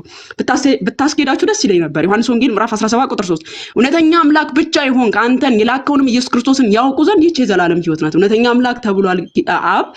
ስለዚህ ኢየሱስ ክርስቶስ ገለልተኛ አምላክ ነው። በመጀመሪያ ደረጃ የዘላለም ሕይወት የተባለው ራሱ ፍቃድ ይሄ ነው ተብሏል። ምንን አይቶ? ልጅን አይቶ። ስለዚህ የዘላለም ሕይወት ምንድነው? ክርስቶስ ኢየሱስ የከፈለውን ማመን ነው። እዚሁ ጋር ይቆለፋል። የእስልምና አስተምሮ ድባቅ ይመታል ማለት ነው። ስለዚህ የዘላለም ሕይወት ልጁ ክርስቶስ ኢየሱስ ያደረገውን አምኖ መቀበል ነው። ከዛስ እውነተኛ አምላክ ተብሏል አብ ነው። ማይዘዌ ክርስቶስ ኢየሱስ ከጣዖታት አንፃር ለይቶ እየተናገረው ነው። ስለ አብ እውነተኛነት ለአይሁዳውያን እየነገራቸው እየመሰከረለት ነው። ልክ ወልድ ስለ አብ እንደመሰከረው ሁሉ አብም ደግሞ ስለ ልጁ ይመሰክራል። ዕብራውያን ምዕራፍ 1 ቁጥር 8 ስለ ልጁ ግን አለ አብ ስለ ልጁ ግን አምላክ ሆይ ዙፋንስ ከዘላለም ድረስ ይኖራል፣ የመንግስት በትር የቅንነት በትር ነው። ማን ይሄን የሚመሰክረው? አብ ስለ ልጁ። ወልድ ስለ አባቱ እውነተኛ አምላክነት መሰከረ፣ አብም ስለ ልጁ አምላክነት ሲመሰክር እንመለከታለን። ደቂቃ ያላለቀም ከ29 ያቆምኩት ከ29 ያቆምኩት ቆንጂት አንድ ደቂቃ አለኝ። አታቋርጭኝ። እኔ እያየሁ ስለሆነ አንድ ደቂቃ አለኝ። ከ29 ከሆነ 6 ደቂቃ ነው። 77 ደቂቃ ነው። እሺ አዳምጪ። ወልድ ስለ አብ እንደመሰከረው ሁሉ አብም ስለ ልጁ ሲመሰክር እንመለከታለን። ይሁዳ መልእክት ምዕራፍ 1 ቁጥር 4 ላይ ልክ ብቸኛ ጌታ እንደተባለው አብ ክርስቶስ ኢየሱስም ሲባል እንመለከታለን። ከብዙ ጊዜ በፊት ለዚህ ፍርድ የተጻፉ አንዳንዶች ሰዎች ሾልከው ገብተዋልና ኃጢአተኞች ሆነው የአምላካችን ጸጋ በሴሰኝነት ይለውጣሉ፣ ንጉሳችንና ጌታችንን ብቻውን ያለው ኢየሱስ ክርስቶስን ይክዳሉ። ስለዚህ ብቻውን ተብሎ አብ ሲገለጥ እንመለከታለን። ቅድም ካያችኋት በአብ በወልድ በመንፈስ ቅዱስም እያጠመቃችሁ ደቀ መዛሙርቴ አድርጉ የሚለው ሶስት አካላት በአንድ ስለተጠቀሱ አምላክነታቸውን እንኳን አያሳይም ማለች።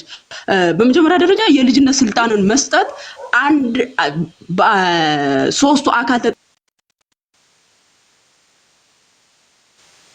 ተቆርና ፈጣሪ ተጠቅሰው እንዲያደረጉ የሚባል ነገር አንመለከትም በመጽሐፍ ቅዱስ ላይ ማለት ነው። የልጅነት ስልጣንን እንዲያገኙ በአብ በወልድ በመንፈስ የአብን አምላክነት አይተናል፣ የወልድን አምላክነት አይተናል፣ የመንፈስ ቅዱስን አምላክነት አይተናል። እነዚህ ፈጣሪ ተብለው የተጠቀሱ መንፈስ ቅዱስ መፍጠር የሚችል ነው፣ አብ መፍጠር የሚችል ነው፣ ወልድ መፍጠር የሚችል ነው ተብለው እነዚህ በመለኮት የተካከሉ አካላት በሶስት ተገልጠው አትሻልኩኝ። እሺ ጥያቄና መልስ ነው አይደለም? እኔ የመጀመሪያው ጥያቄና መልሱን። አዎ እሺ የመጀመሪያው ጥያቄ በስላሴ ውስጥ ሄራርኪ ያለ ወይስ የለም? ልዩነት አይሰማም። ሄራርኪ ያለ ወይስ የለም? ስላሴ ውስጥ በስላሴ ውስጥ ሄራርኪ ያለ ወይስ የለም? የለም። ስላሴ አንድ በመለኮት አንድ በአካል ሶስት ብለን ነው የምናምነው። የስልጣን መበላለጥ በስላሴ ውስጥ አለ የለም? የለም። እሺ በስላሴ ውስጥ የስልጣን መበላለጥ አለ ብሎ የሚያምን ሰው መናፍቅ ነው አይደለም? አይደለም። ከምን አንፃር ከስጋው አንፃር ያባባቻል። በስላሴ ውስጥ አሁን አንድ ሰው የስልጣን መበላለጥ አለ ብሎ የሚያምን መናፍቅ ነው ወይስ አይደለም? መናፍቅ ነው። ከስልጣን አንፃር ጌታችን ኢየሱስ ከስልጣን አንፃር ጌታችን ኢየሱስ እንደተናገረው ዮሐንስ ወንጌል 14:28ን ያብራሩበት ከስጋው አንፃር እንደሆነ አባቶች አሉ። አሁን እሱን ላሳይሽ ፈልጊያለሽ? መናፍቅ ነው ብለሻል። እሺ መናፍቅ ነው ብለናል። በደንብ መናፍቅ ነው። ከስልጣን አንፃር አብ ከወልድ ይበልጣል። ኦሪገንዝ አሌክሳንድሪያና እየሰማችሁ እንዴ? ኦሪገንዝ አሌክሳንድሪያና ጀስቲን ማርቲንም መናፍቅ ብላቸዋል የዛሬ ቀን ወገናችን። ምክንያቱም ምን ብለው አስቀምጠዋል? ዘ ሰን ሂ ስቴትስ ኢንፌሪየር ቱ ዘ ፋዘር። ይኸው ቻፕተር 12 ላይ አብና ወልድ አንድ አምላክ፣ ይኸው እኛ አንድ አምላክ አብ ወልድ እናመልካለን ብሎ ቻፕተር 12 ላይ ይኸው እኔ እያሳየሁሽ ነው። ቻፕተር 12 ላይ እንዲህ ብሎ የስልጣን መተካከላቸውን ያምናል። ልጁ ከማን ያነሰ ነው? አባቱ ያነሰ ነው ብሎ አስቀምጧል። እና ደግሞ መንፈስ ቅዱስም ደግሞ the Holy Spirit which dwells in all saints inferior to the Son ከልጁ ያንሳል መንፈስ ቅዱስ ብሎ አስቀምጧል። ሌላ They are responsible to worship him, having learned as the son of the true God himself, holding him in the second place. ሁለተኛ ቦታ ላይ እናስቀምጠዋለን ብሏል። ጥያቄ እየጠየቅሽ ነው ቆንጆ፣ ጥያቄ እየጠየቅሽ ነው። ይኸው እኔ ቻፕተር 12 አንድ ጥያቄ እየጠየቅሽ ነው፣ እያብራራሽ ነው፣ ደቂቃሽን እየበላሽ ነው ቆንጆ፣ ደቂቃ እየበላሽ ነው አላለም። በመጀመሪያ ደረጃ ያለው ምንድነው? ቻፕተር 12 ላይ ቻፕተር 12 ላይ ይሄው መመልከት ትችላለሽ። እኔ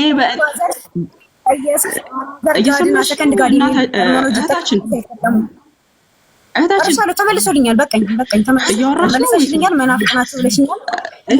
ቻፕተር 12 ላይ አብና ወልድ አንድ አምላክ እንደሆነ በስልጣን እንደሚተካከሉ ያምናል።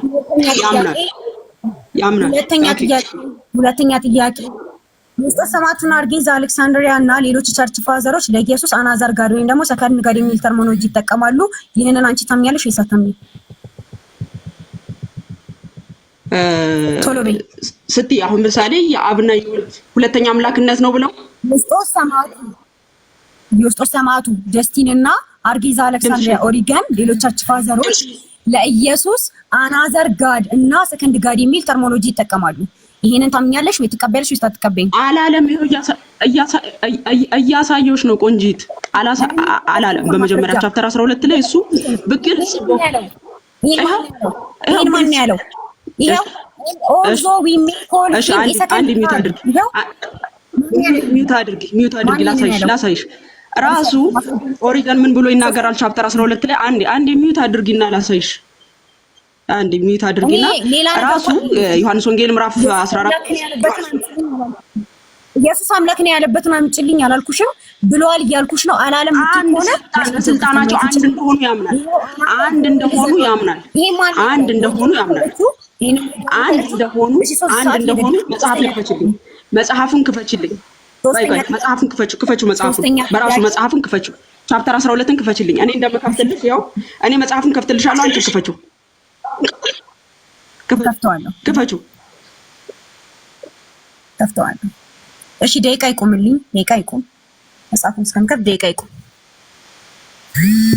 2 ደቂቃ ነው የቀረሽ። ወይዘው ጥያቄውን ማብራሪያ አላውቅም። በጥያቄሽ ላይ ያብራራሽ ስለነበረ ማለት ነው። 41 ላይ ቆሟል። 41 ላይ አቆም ያለው እሺ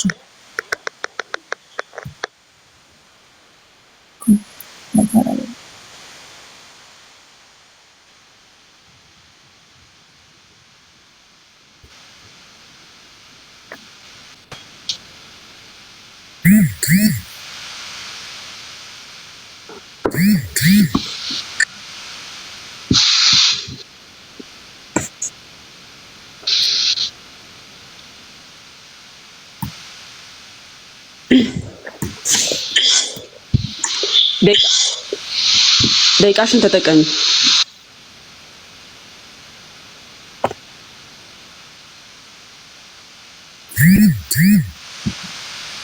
ዋይፋይ በርቷል።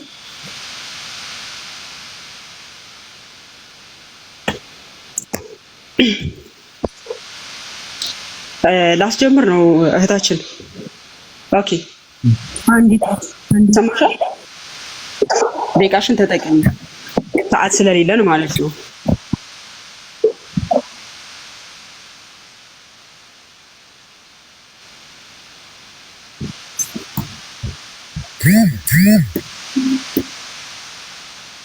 አንዴ ዋይፋይ እያገናኘን ስለሆነ ነው። አንድ ጊዜ ጠብቂ።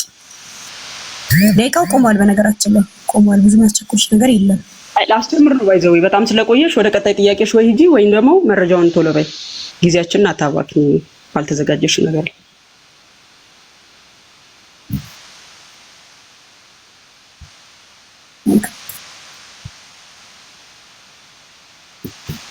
ወደ አንቺ ልላከው። እሺ መጨረሻ ላይ ከፍቼ ያሳይሻለሁ ኢንሻአላህ። ማጠቃለያው ላይ ከፍቼ ያሳይሻለሁ። ወደ ቀጣይ ጥያቄ ልሂድ። የለሽም ማስረጃ? ሰዓት ከመፈጅ ማስረጃ የለሽም። በሌለሽ መጽሐፍ ነው በመጀመሪያ ደረጃ እያወራሽ የነበረው ማለት ነው። ክፈችው። ማስረጃውን ክፈች። ለተናገርሽው ነገር ያ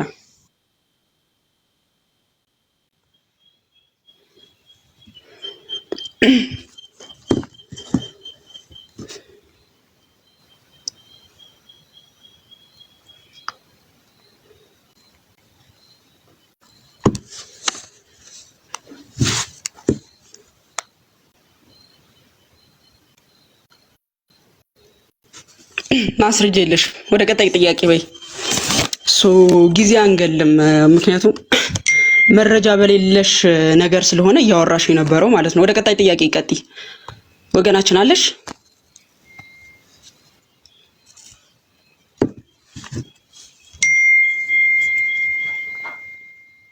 ወደ ቀጣይ ጥያቄ አለሽ? አስጀምሬያለሁ። ደቂቃ ባይዘዌ እኔ ልቀጥል ነው ወደ ጥያቄ ማለት ነው። ደቂቃውን ስለጨረሰችም መውዳ ቆይ እየከፈትኩልሽ ነው። ከፈችው እንዴ መጣልሽ ነው። እሺ ወደ ቀጣይ ጥያቄ የለሽም ማስረጃው ሲጀምር ባልተዘጋጀሽው ነገር። ወደ ቀጣይ ጥያቄ ይሄው ወደ ቀጣይ ጥያቄ እዚህ መጽሐፍ ለማምጣት ኦኬ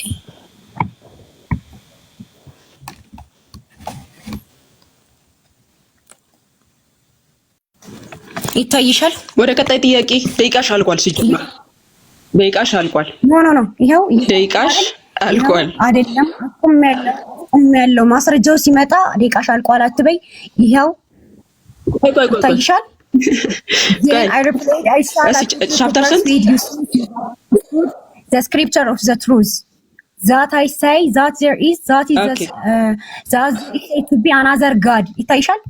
another God ይታይሻል አይደል? ይሄው ማስረጃው ከቦታው ነው ከፈተሽ and Lord ይታይሻል አይደል? ሚውት አድርጊ። የራሱ መጽሐፍ እንኳን አይደለም ያመጣሽው ቆንጂቴ። አንዲ ቻፕተር የራሱ መጽሐፍ ላሳይሽ። የራሱ መጽሐፍ ይሄ በቃ ሰዓት መቃጠል ያዘችው። ይሄው መጽሐፉን ከፍቼ ያለው ቦታው ላይ ነው። አለመቀበል አልቀበልም ኦር አልገባኝም ማለት ትችያለሽ። የራሱ እሺ ቀጣይ ይሄው የራሱ ንግግር ቻፕተር 12 ይሄው ቆይ ጨርሰሻል ደቂቃሽን። ቻፕተር 12 ላይ ይሄው አምላክ አብና ወልድ አንድ እንደሆኑ እናምናለን፣ በስልጣናቸው አንድ እንደሆኑ ይሄው እውነተኛ የሆነው የእውነት አባትና የእውነት ወልድን እናመልካለን ብሎ እኩል እንደሆኑ ያምናል። ቻፕተር 12 ላይ አንደኛ የራሱን መጽሐፍም አይደለም የከፈትሽው። እሺ ጨርሰሻል ደቂቃሽን። ወደ ቀጣይ ጥያቄ እንሂድ። አልጨረስኩም። አስቁም ነበር ማስረጃ ልከፍት ስል አቁምልኝ ብዬሻለሁ። አስቁመናል። አንድ ደቂቃ ነበር የቀረሽ። አንድ ደቂቃ ነበር የቀረሽ። ጨርሰሻል። አንድ ደቂቃ አይደለም። አስቁምና ነው ማስረጃ እንክፈት። 40 ይቀረኛል። ከ42 ነው አቁሙ ያልሽው። ከ42 ነው አቁሙልኝ ያልሽው። ከ41 ከ42 አቁሙልኝ ያልሽ መጣሽ፣ አስጀመርሽ። ይኸው ልጨርሽ ነው ወገናችን። ከ41 አስቆምነሽ 4 ደቂቃ ነው ምናምን 3 ደቂቃ ቆይተሽ መረጃ ባዘጋጀሽበት ሊንክ እስኪልኩልሽ ድረስ ጠብቀሽ አንዴ እኔ እዚህ ጋር እንደ አዲስ ነው ያነበብኩት ማስረጃው። እኔ እዚህ ጋር ደቂቃ ይጃል። ይኸውልሽ ደቂቃ ከ41 ነው ያቆምሽው። ስለዚህ ጨርሰሻል ደቂቃሽ። አትረብሽ። አሁን ጥያቄና መልስ ላይ አትረብሽ። አስቆም ያለው ደቂቃውን አይሆንም። ደቂቃውን አስቆም ነበር። አይሆንም። አንቀጥልም ነው አስቆም ነበር ደቂቃውን። አሁን ቆይ ስሚኝሽ፣ የተስማማ ነው ይልሽ ደቂቃውን አስቆመሽ አንቺ ላነብልሽ አይደል? የተስማማ ነው። ደቂቃውን አስቆመሽ አንቺ ማስረጃውን ላነብልሽ ነው።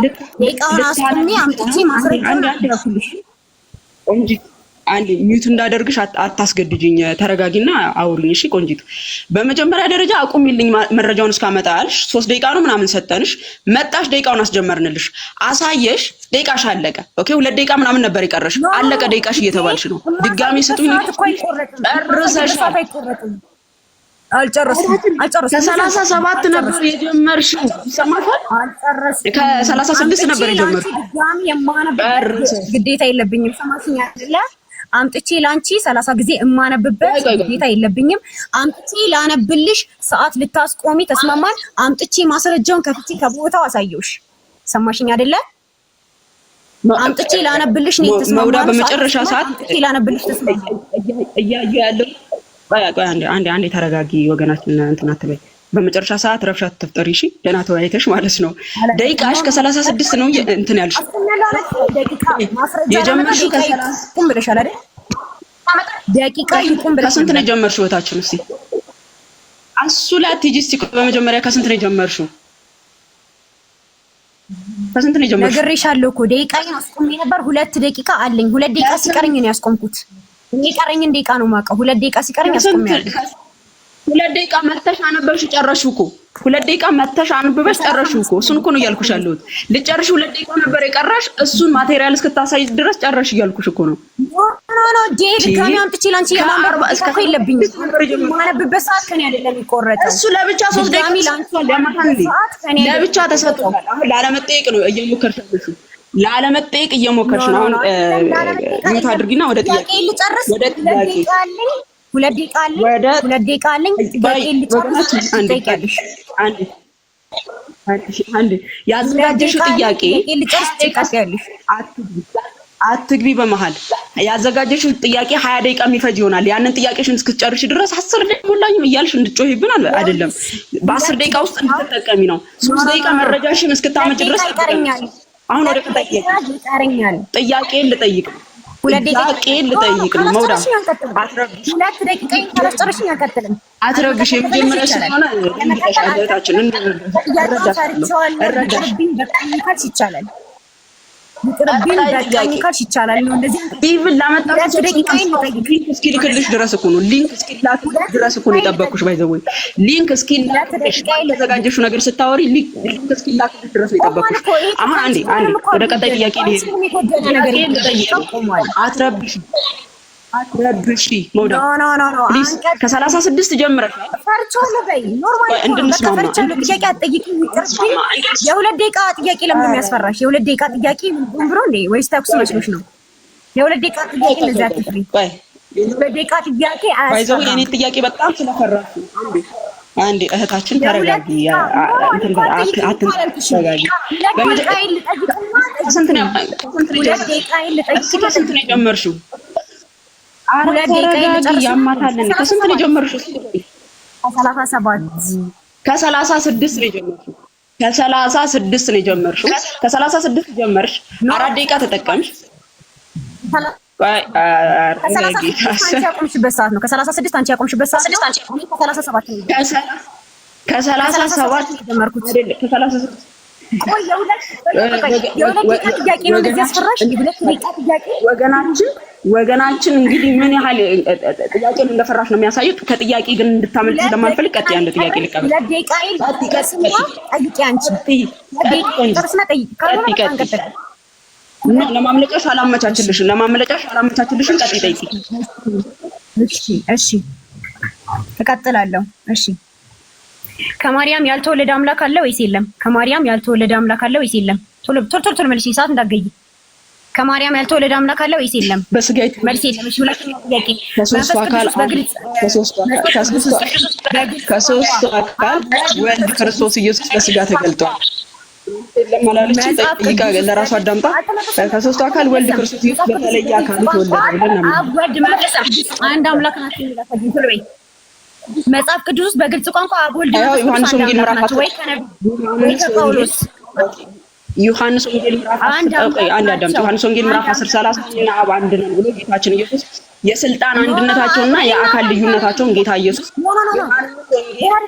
ዮሐንስ ወንጌል ምዕራፍ 10 ወልድ መንፈስ ቅዱስ አምላክ መሆናቸውን ነብይ ቆይ ስሚኝ፣ ጥያቄ ስሚኝ። አብ ወልድ መንፈስ ቅዱስ አምላክ መሆናቸውን እየተናገረ ነብይ ወይ ሐዋርያ ወይ ጳውሎስ ሰማሽ ወይ መጽሐፍ ቅዱስ ኢሳይያስ 40 ወይ ፋዘር ከጥንት አባቶች ይችላል።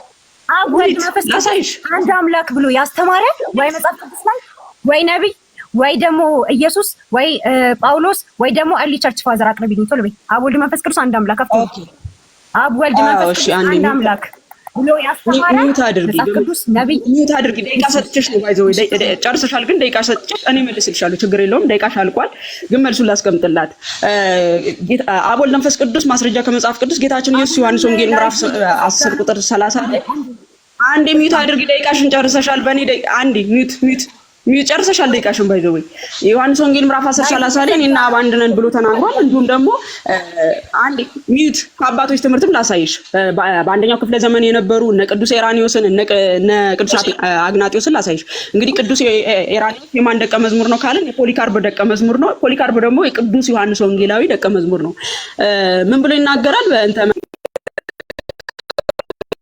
መናፍቃን መጽሐፉ ቻፕተር 10:1 ላይ ብሎ ይናገራል።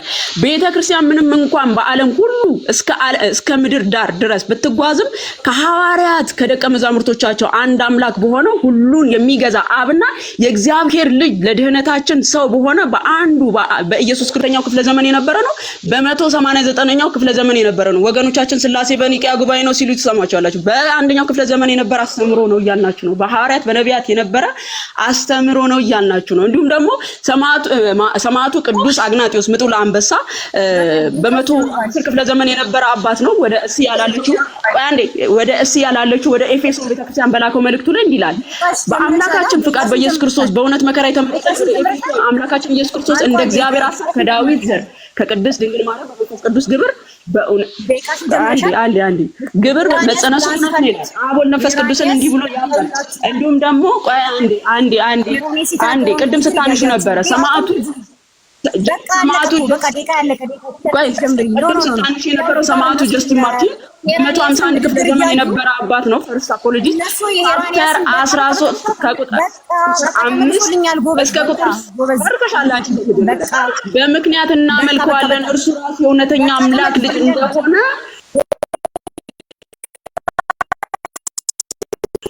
ሁለተኛ አካል እንደሆነ በመንፈስ ቅዱስ ሰማዕቱ ጀስቲን ማርቲን በ151 ዘመን የነበረ አባት ነው። ቅዱስ አግናጢዮስ በ150 ዘመን የነበረ አባት ነው። እንደዚህ የሚያምነው ማለት ነው። በክብርና በእውቀት እንደሚበልጥ ወንጌል ምዕራፍ 10 ዮሐንስ ወንጌል ምዕራፍ 14 ቁጥር 28 ነው። አባቶች ቆይ አንዴ ጨርሰሻል።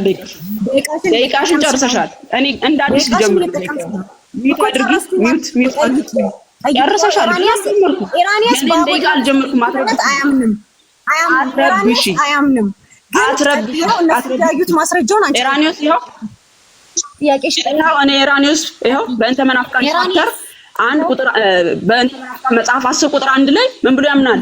ቤተክርስቲያን አብና ወልድ አንድ አምላክ እንደሆኑ ያምናል። ቤተክርስቲያንም ይሄንን አምና ተቀብላለች ብሎ ያምናል። በስንተኛው ክፍለ ዘመን የነበረ ነው? በ189ኛ ክፍለ ዘመን የነበረ ነው። ባይ ዘ ዌይ ሄራኒዮስ የማን አባት የማን ደቀ መዝሙር ነው ካላችሁ የፖሊካርብ ደቀ መዝሙር ነው። ፖሊካርብ ደግሞ የማን ደቀ መዝሙር ነው? የዮሐንስ የወንጌላዊ ዮሐንስ ደቀ መዝሙር ነው ማለት ነው። ስለዚህ ከአባቶችም ትምህርት አሳይተሻለሁ። ጨርሰሻል። መውዳ የመጀመሪያው ስለሆነ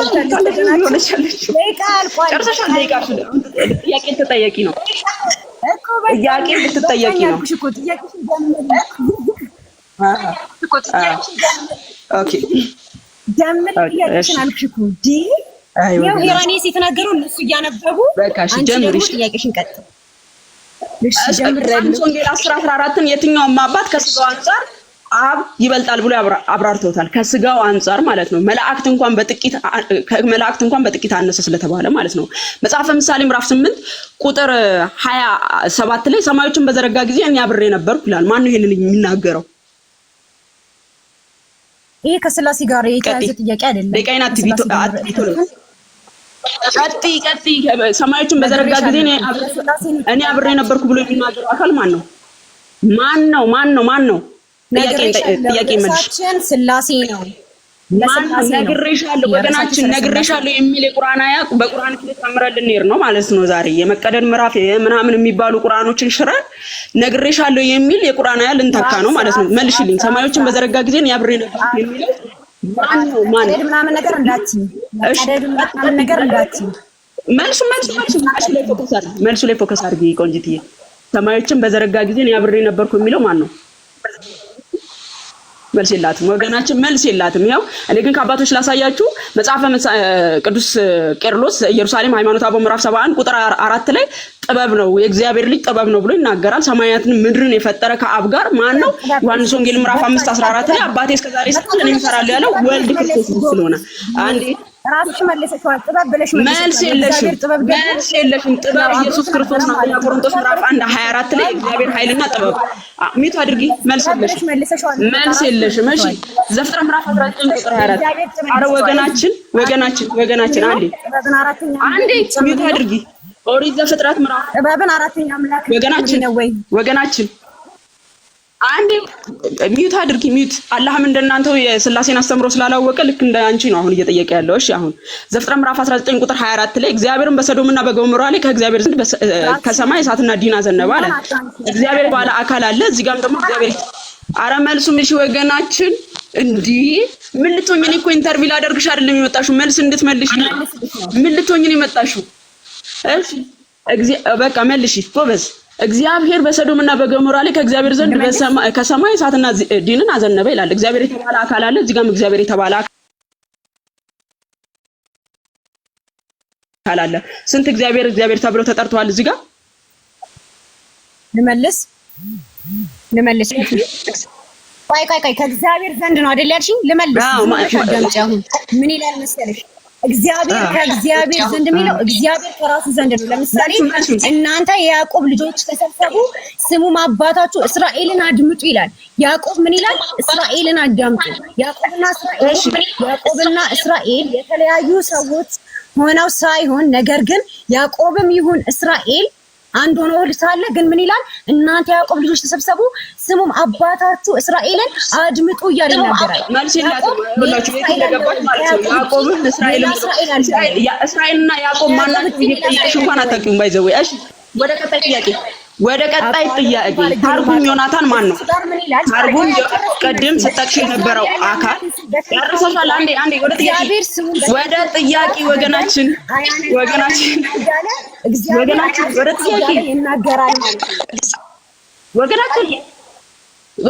ወደ ጥያቄ ጨርሰሻል። መልስ የለሽም። ታርጉም ቀደም ስጠቅሽ አንድ ሚዩት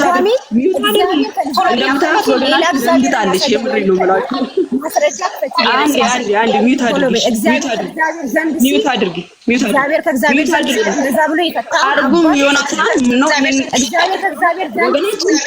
ወገናችን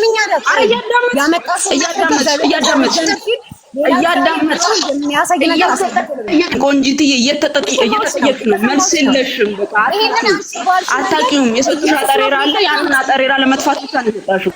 ወገናችን በሶዶምና በጎሞራ ላይ ከእግዚአብሔር እሳትና ዲና ዘነበ ታርጉምዮታን ማለት ነው። ነገራችን ላይ ያለችው ጥያቄ ምንድን ነው መሰላችሁ? ቅድም ስቀጥፋቸው የነበሩት እንትኖች ነገራችን ላይ ደቂቃ አቁሜያለሁ። ደቂቃ አቁሜያለሁ። ደቂቃ አቁሜያለሁ። ደቂቃ አቁሜያለሁ። ደቂቃ አቁሜያለሁ። ደቂቃ አቁሜያለሁ። ደቂቃ አቁሜያለሁ። ሰማሻል አይደለ ቆንጂት? ደቂቃ አቁሜያለሁ። ምክንያቱም በደቂቃ ላይ እያወራሽ ስለሆነ መልስም እየሰጠሽ ስላልሆነ ማለት ነው። ታርጉም ዮናታን ማን ነው? ቅድም ስጠቅሽ የነበረ አካል አለ። ስላሴ ጨርሶ አይታወቅም ብሎም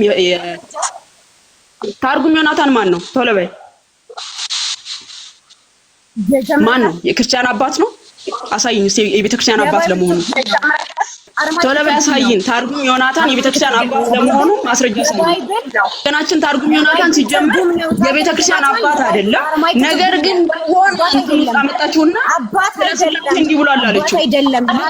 እንዴት መሰላችሁ? የአስተምሮ ለዋህብያ ማስረጃ ብሎ እንደመጥቀስ ማለት ነው። ባይዘው ደቂቃ ይዣለሁ ማጠቃለያ የብሉይ ኪዳን አርማይክ ትርጉም ነው። ጨርሻለሁ። አሳይሻለሁ አባት ለመሆኑ የቤተክርስቲያን አባት ለመሆኑ ማስረጃ አሳየኝ። ወገናችን የብሉይ ኪዳን አርማይክ የቤተክርስቲያን አባት ነው። የቤተክርስቲያን አባት ነው። የቤተክርስቲያን አባት ነው።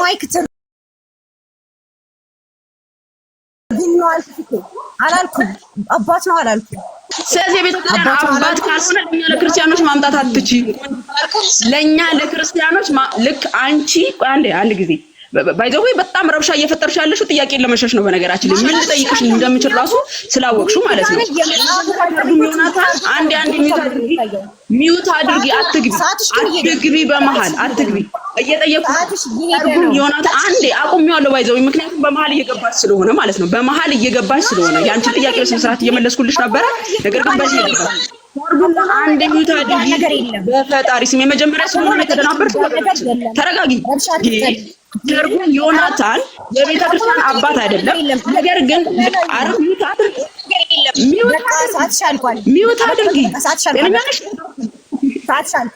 ምን ማለት ነው? አላለቀም። ታርጉም ዮናታን የቤተክርስቲያን አባት አይደለም። ሁለተኛ ነገር ደግሞ የዋህብያ አስተምሮ ለዋህብያ አስተምሮ የሺአን ኮመንተሪ እንደማምጣት ማለት ነው ያመጣችልን ወገናችን ማለት የዋህብያ ለዋህብያ አስተምሮ የሺአን ኮመንተሪ ይሄ ማስረጃ ብለን እንደማሳየት ማለት ነው። ወገናችን የሰጡሽን አጠሬራ ስለሆነ ያመጣው እንደዚህ ትዋረጃለሽ ማለት ነው። ለተከታይ ጥያቄ ኢሳይያስ 48 ተረጋጋ።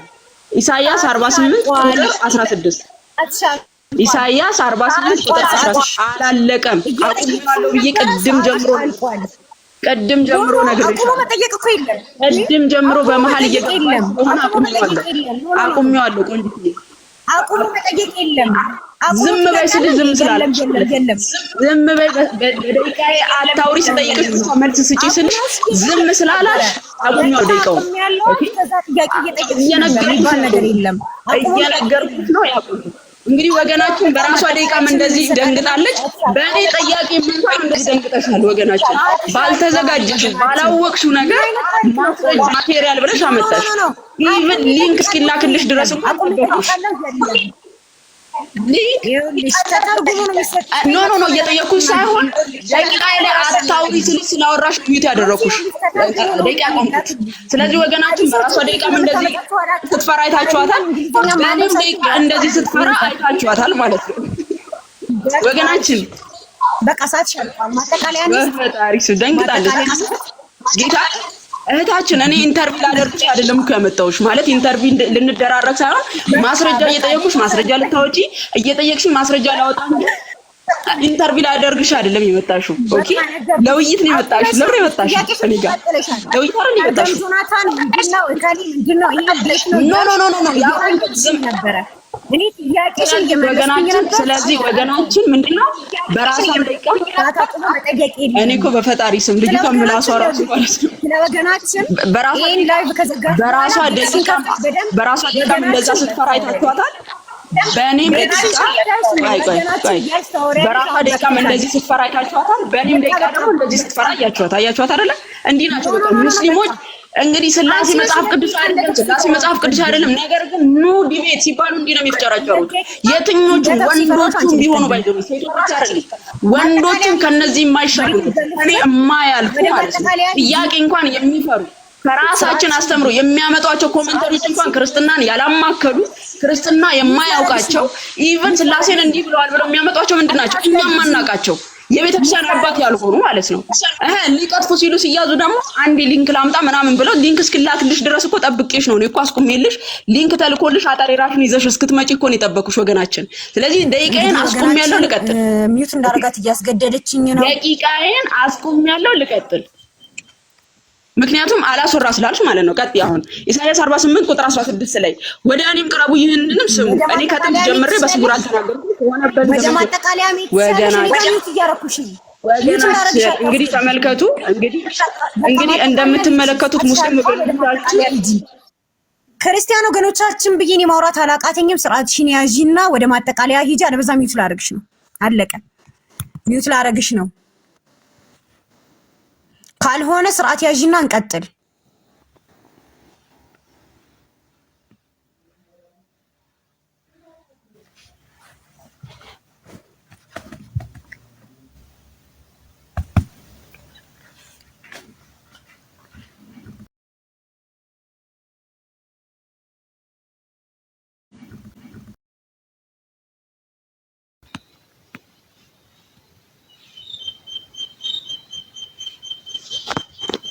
ይሰማሉም ዝም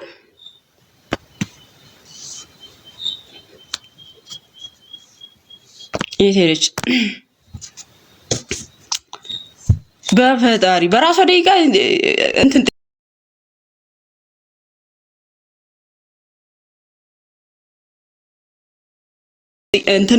ጥያቄን እንትን ስትል እሺ ኦኬ ማጠቃለያ ትይዛለች። ማጠቃለያ ትይዛለች። በቃ ስጠይቅ ነበረ ሰዓት ሻልቋል። እንደዚህ አትደንግጪ። ባይዘዌ በራስሽ ደቂቃ ደንግጠሽ በእኔ ደቂቃ ደንግጠሽ ተረጋጊ።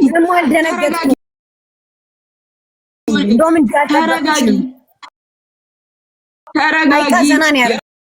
በራስሽ ደቂቃ ላይ ትችሽ በእኔ ደቂቃ ላይ እንደዚሁ መጥተሽ በእኔ ደቂቃ ላይም እንደዚሁ ራሳችን እያሳየሽ ነው። ተረጋጊና ጥያቄ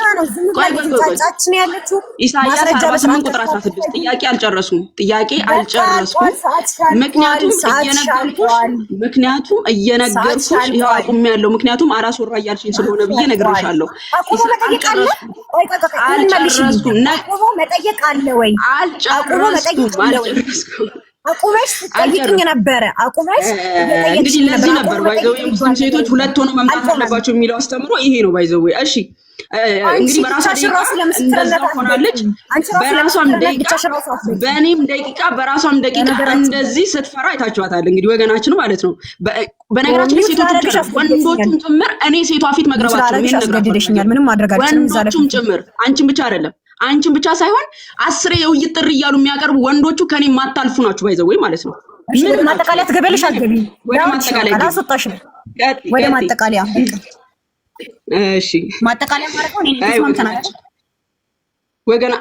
ወገናችን እንግዲህ እንደምታዩት ነው እና እንደምታዩት ነው ምንም አይነት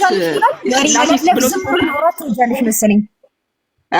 አንደኛ ነገር የፍራቻሽ ጥግ እኮ ሚውት ራሱ እያደረግሽ ነው። በጣም የሚያስነው ነገር እታችን በጣም ደንግጠሽ በራስሽ ደቂቃ ፈርተሽ በእኔም ደቂቃ ፈርተሽ እኔ ለምን እንደመጣሽ እኔ ኢንተርቪው አደርግሽ ምን ያመጣሽ ምን ያደርግሽ እንደመጣሽ ማለት ነው። ጥያቄ ልትመልሽ ይሁን ምን ልትሆኝ እንደመጣሽ ማለት ነው። እሺ አረ ወገናችን ታውቁሽ። እሺ በቃ አልጠይቅሽም። በቃ ከጥያቄ በቃ አምልጠሻል ዛሬ ማለት ነው። እሺ አሁን ማጠቃለያ ልስጥ ሚውት አድርጊ። እንግዲህ ስላሴ አስተምሮ በመጽሐፍ ቅዱስ ላይ ግልጽ በሆነና ሶስት አካል አንድ መለኮት ተብሎ የተነገረ መጽሐፍ ቅዱሳዊ እንደሆነ ነቢያት አንድ ነጠላ ማንነትን እንዳልሰበኩ እንዲሁም ደግሞ አላህ አንድ ነው የሚለው መፈክር ምንም ቁርአን ላይ አንድ ነጠላ ማንነት አለው የሚለው ማስረጃ አንድም እንደሌለ ተመልክተናል። አሐድ የሚለው እንዴት እንደገባና ዋህድ የሚለው ደግሞ እንዴት እንደገባ አንድ ነጠላ ማንነትን ለማሳየት የገባ እንዳልሆነ በትክክል አሳይቻለሁ። እኔ ከአባቶችም ትምህርት በትክክል አሳይቻታለሁ። በአንደኛው ክፍለ ዘመን የነበሩ አባቶች አብ ወልድ መንፈስ ቅዱስ አንድ አምላክ እንደሆኑ የሚያምኑ አባቶችን አሳይቻታለሁ። ሰማዕቱ ጀስቲን ማርቲን ምን ብሎ እንደተናገረ በአብ ወልድ በመንፈስ ቅዱስ ስም እናምናለን እናመልካቸዋለን ብሎ እንደተናገረ አብ ወልድ መንፈስ ቅዱስ በአንደኛው ክፍለ ዘመን የነበሩ አባቶች እንኳን በኒቂያ ጉባኤ የተመሰረተ ነው የሚል እንደ በቀቀን የሚጮሁት ጩኸት አለና ያ ወሬ እንዱ ማስረጃ የሌለውና እኛ ከዛ ከኒቂያ ጉባኤ በፊት የነበሩ አባቶች የስላሴ አስተምሮን በግልጽ እንዳስተማሩ በትክክል በማስረጃም አሳይተናል። መጽሐፍ ቅዱስ ላይም ነቢያት አንድ ነጠላ ማንነት አለው ብለው አንድም ቦታ አልተናገሩ። ይልቁንም ጭራሹኑ የአካል ብዛህነት የመለኮት አንድነትን በአካል ብዛህነት እግዚአብሔር ከእግዚአብሔር ዘንድ እንዲያለ እግዚአብሔር እንፍጠር አለ ብለው ሲናገሩ የእግዚአብሔር ብዛህነቱን እንዲሁም ደግሞ በአዲስ ኪዳን ጌታችን ኢየሱስ ከአብ ወጥቼ ወደ ዓለም መጥቻለሁ ብሎ ወጣለች። እንግዲህ ወገናችን ከአብ ወጥቼ ወደ ዓለም መጥቻለሁ በማለት ጌታችን ኢየሱስ እኔ በእርሱ ዘንድ ዋና ሰራተኛ ነኝ ብሎ ሲናገር የነበረው አምላክ ከእርሱ ዘንድ ወጥቶ ደግሞ ወደኛ እኛን መስሎ በመካከላችን እንደተመላለሰ መጽሐፍ ቅዱስ ፍንትው አድርጎ ይነግረናል። አንድ ነጠላ ማንነት አለው ብሎ ያስተማረ አንድም ነብይም ሐዋርያም የለም። በመጀመሪያ ደረጃ ወገናችን አላህ አንድ ነው ብለው ነው ነቢያት ሁሉ የሰበኩት፣ አምላክ አንድ ነው ብለው ነው የሰበኩት ብላ ስትል ማስረጃ እንኳን የላትም እኮ። የመሐመድን መጽሐፍ እኮ ነው ይዛ የምታወራው። የነቢያት መጽሐፍ እንደዛ እንዳለ ማስረጃ አምጪ ስላት ዘፍጥረት ነው የመጣች። ኦኬ መጽሐፈ ምሳሌ ላይ ስጠይቃት በእርሱ ዘንድ እንደነበረ ሌላ አካል ሳሳያት ምን አለች? ርዕሳችን አይደለም ስለ ስላሴ ያሳዩ ማለች። ለምን መመለስ ስለማትችል። ከዛ ምን አለች? ጥበብ አለ እንጂ እግዚአብሔር ወልድ አላለም ማለች። ጥበብ ማን ነው? ክርስቶስ ኢየሱስ። አንደኛ ቆሮንቶስ ምዕራፍ 1:24 ላይ የእግዚአብሔር ኃይልና ጥበብ ማን ነው? ክርስቶስ ኢየሱስ ነው ተብሏል። ስለዚህ ቅዱስ ቄርሎስም ሃይማኖተ አበው ምዕራፍ 7 ቁጥር 4 ላይ ሲናገር የእግዚአብሔር ጥበብ የተባለው የእግዚአብሔር ልጅ ነው ወልድ ክርስቶስ ኢየሱስ ነው ብሎ ያብራራዋል። ኦኬ ስለዚህ መልስ ስለሌላት አይ ርዕሳችን አይደለም ማለች። ምክንያቱም ስላሴን ፍንትው አድርጎ ስለሚያሳይ የአካል ብዛህነትን አንዱ በአንዱ ዘንድ እንደነበረ ስለሚያሳይ ማለት ነው። ግልጽ የሆነ የነቢያት አስተምሮ ስለሆነ አላህ አንድ ነው አምላክ አንድ ነው የሚል አስተምሮ በሐዋርያትም በነቢያትም ልታመጫት ወገናችን አምላክ አንድ ነው ብለሽ ራሱ የመጣሽው የት ነው? ዘፍጥረት ላይ የሙሴ መጽሐፍ ላይ እኮ ነው። የሙሴ መጽሐፍ ላይ ግን ሙሴ የአካል ብዛህነትን አስተምሯል። እኔ ብሎ ተናግሯል አለች። እኔ ማለት አንድ ነጠላ ማንነትን የሚያሳይ ከሆነ እኛ ማለት ደግሞ ብዛህነትን የሚያሳይ ነው ማለት ነው። ስለዚህ አላህ እኛ ብሎ ይናገራል። ስለዚህ ብዙ አካል ነው ማለት ነው። በራሷም ደቂቃ እንደዛ ስትፈራ አይታችኋታል። በራሴም ደቂቃ ደግሞ እኔ እየጠየቅኳት ደቂቃዬ ላይ እንዴት እየተረባረበች ስታወራ ተመልክተናታል ማለት ነውና በራስሽም ደቂቃ አፍረሻል፣ በእኔም ደቂቃ ደግሞ አልጠየቅም አይነት የሰው ደቂቃን መብላት አይነት ማለት ነው። ለማንኛውም ግን የስላሴ አስተምሮ መጽሐፍ ቅዱሳዊ የአባቶችም ትምህርት የሆነ ነው።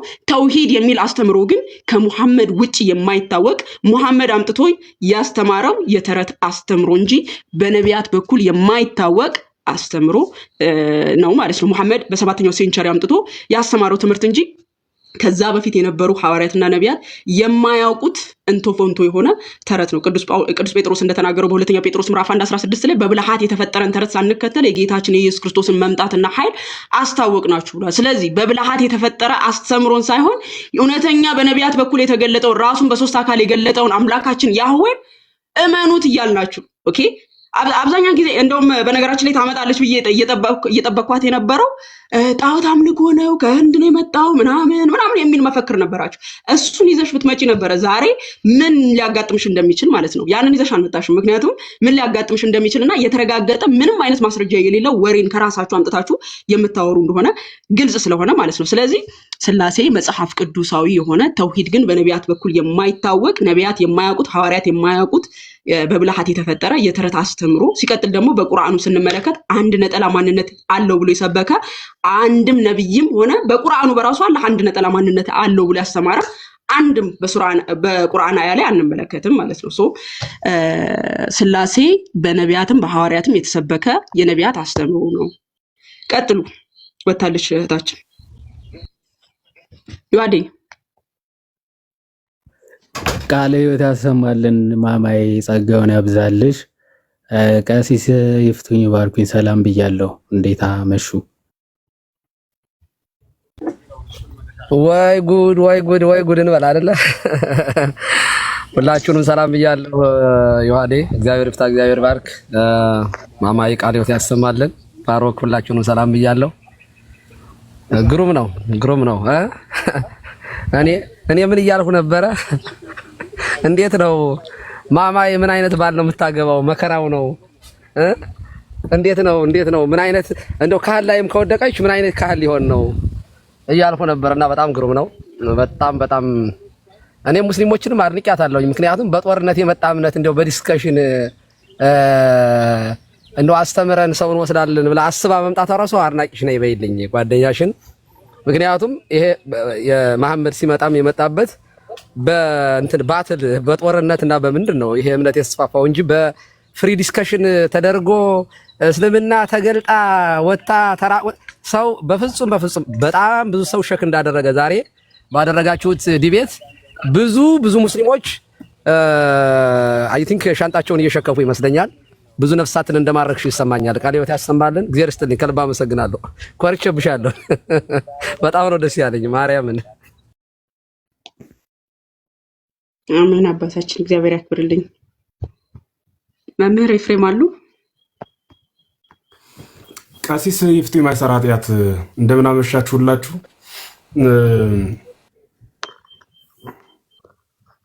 ይፍቱ ቀሲስ እግዚአብሔር ይፍታ። ጤና ይስጥልኝ መምህር፣ እንዴት አሉ? ሰላም ብያለሁ። አምላክ አበው እግዚአብሔር ይመስገን። ማማያችን በጣም ኮርተናል።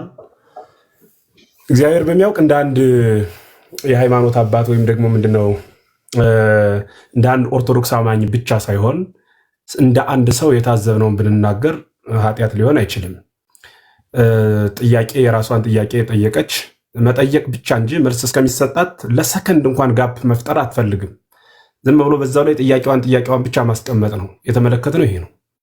እና ዝም ብላ ጥያቄዋን ብቻ የምትጠይቅ ከሆነ መልሱ ሲሰጣት የማታደምጥ ከሆነ እየጠየቀች ያለችው ጠይቄላት አልመለሰችልኝም ብሎ ለማውራት ነው እንጂ ለጥያቄዋ መልስ ለማግኘት አይደለም። የታዘብነው እሱን ነው።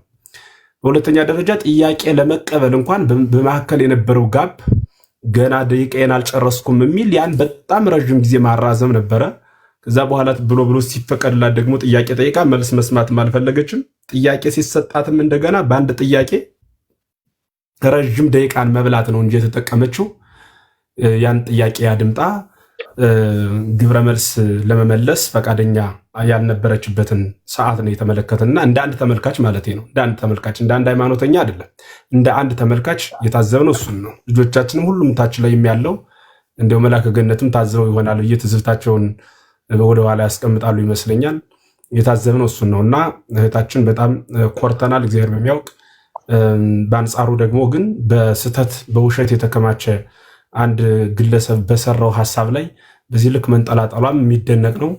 እንግዲህ ከዛሬ ጀምራ ሻንጣዋን ሸክፋለች እንዳሉት እሷም ሻንጣቸውን ከሸከፉት አንዷ እንደምትሆን ባለሙሉ ተስፋ ነን። በዚህ በኩል ብትሳል ደህና ሌላኛውን ለማምጣት የምታግዝ ሰው ትሆናለች የሚል ተስፋ አለንና ፍጹም እናመሰግናለን። ከምንም በላይ ኮርተን ብሻል። ይህ ሲወጡ ሲገቡም የነበር የራሳቸው ፖለቲካ ለመስራት እንጂ ኔትወርክ አስቸግሯቸው አይመስለኝም እኔ በተረዳሁት ልክ። ስለዚህ እግዚአብሔር አስተዋይ ልቡና ለሁላቸውም እንዲያድላቸው እንጸልያለን። ሀሳቡ እንደዛ ነው። እግዚአብሔር ይስጥልን። አሜን። መምህር እናመሰግናለን። እሺ ዲያቆን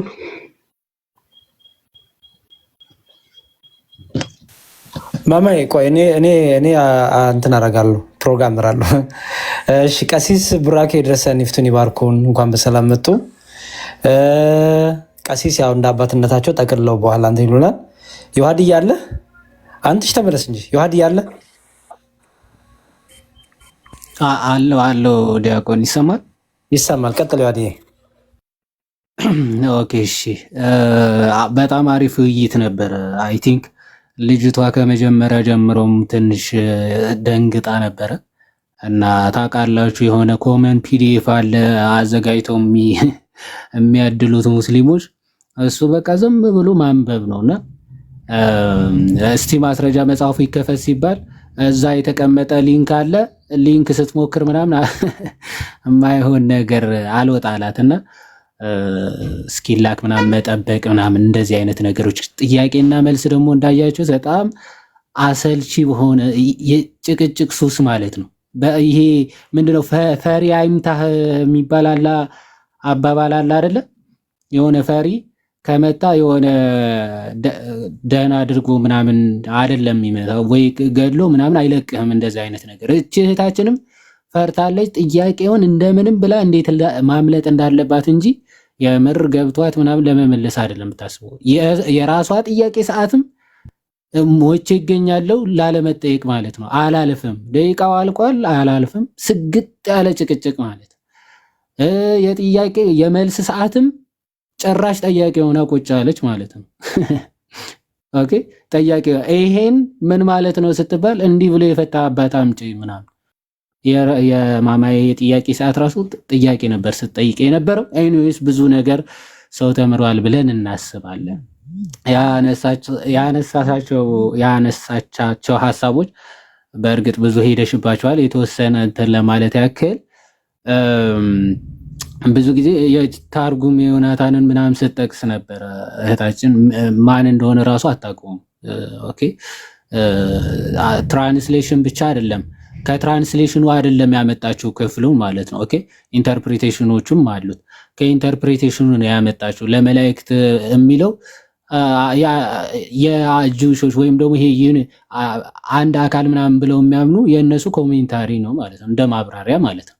ኦኬ እንጂ ትክክለኛ ስክሪፕቸሩ ላይ ያለ ጽሁፍ አይደለም ይሄን ክፍል ማለት ነው። ኦኬ የስክሪፕቸሩ ሀሳብ ሳይሆን የጁሾች ብሊቭ ነው። እና ቅዱስ ዮሐንስ አፈወርቅ በረከቱ ይደርብን በጣም በሚገርም ሁኔታ ምላሽ ሰጥቶበታል።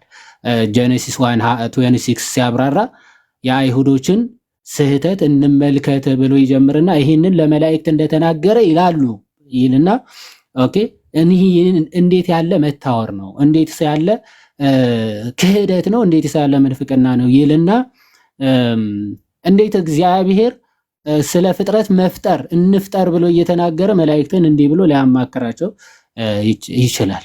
እነሱስ መፍጠር ይቻላቸዋል? መፍጠር ለሚችል አካል ነው እንፍጠር ብሎ እየተናገረ ያለው እንጂ መፍጠር ለማይችሉ ለመላእክት ለፍጡራን እንዴት ብሎ እንዲህ ሊናገራቸው ይችላል ብሎ ይናገራል። ሳዊሮስ ዘእስሙናይም ይህንን ክፍል እና አምብሮስ ኦፍ ሚላ ይሄ እንኳን ሁሉም አባቶች በሚገባ ያብራሩታል። ኦኬ ለመላእክት እንዳልሆነ ግን መጽሐፈ ኩፋሌ ምናምን ላይ ያሉ ሀሳቦች ከምን አንጻር ነው የሚታዩት? እንዲህ ብሎ ሲናገር እግዚአብሔር ግን መላእክት ሰምተውታል። ኦኬ እግዚአብሔር እንዲህ ብሎ ሲናገር ግን ዝም ብሎ ሰሚ በሌለበት አይደለም የተናገረው። መስማት የሚችሉት መላእክቶች እንዲሰሙ ብሎ ነው እግዚአብሔር አምላክ የተናገረው ማለት ነው። ከዛ አንጻር መላእክት ለእኛ እንዲህ አለን ብሎ ሲነገር ኦኬ መላእክት እንዲሰሙ አድርጎ እኛ እንድንሰማ አድርጎ ተናገረ እንደማለት ነው እንጂ እኛን ነው ኑ እንፍጠር እያለን ያለው ማለት አይደለም። እሺ እንደዛ አይደለም። መላእክት ግን እንዲሰሙ የአካል ሶስትነቱ እንዲያውቁ አድርጎ ነው እግዚአብሔር አምላክ ከመጀመሪያው የተናገረው ማለት ነው። ይህን በደንብ አጽንኦት ለመስጠት ነው። ከዛ በተጨማሪ እኔ አለማወቅ ደፋር ያደርጋል የሚለው እስቲ እግዚአብሔር በአካል ሶስት በመለኮት አንድ ብሎ ያስተማረ ነቢይ ሐዋርያ፣ ከዛ ደግሞ እንደው ኤርሊ ቸርች ፋዘር። እኔ ኤርሊ ቸርች ፋዘር ትርጉሙ ታውቀዋለች እህታችን? ኤርሊ ቸርች ፋዘር ትርጉሙ ራሱ የምታውቅ አይመስለኝም። እና ደፋር ነች። እንዲህ ብላ ነው የጠየቀችው። ከመጽሐፍ ቅዱስ ከብሉይ ኪዳን ጀምሮ ማማ ያሳይታለች። ኦኬ ለአብርሃም የተገለጡት እግዚአብሔር ሰውን በመልካችን እንደ ምሳሌያችን እንፍጠር የሚለው ጥበብ ራሱ እግዚአብሔር እንደተናገረ ትንቢተ ኢሳይያስ ምዕራፍ 48 ከቁጥር 16 እግዚአብሔርና መንፈሱ ልከውኛል ብሎ ወልድ ራሱ ክርስቶስ እንደተናገረ ይህን ሁሉ የሚናገረው ስለ ሥላሴ ነው። ጌታችን መድኃኒታችን ኢየሱስ ክርስቶስ ደግሞ በአካለ ሥጋ በተገለጠበት ወቅት ቃል በቃል ምን ብሏል?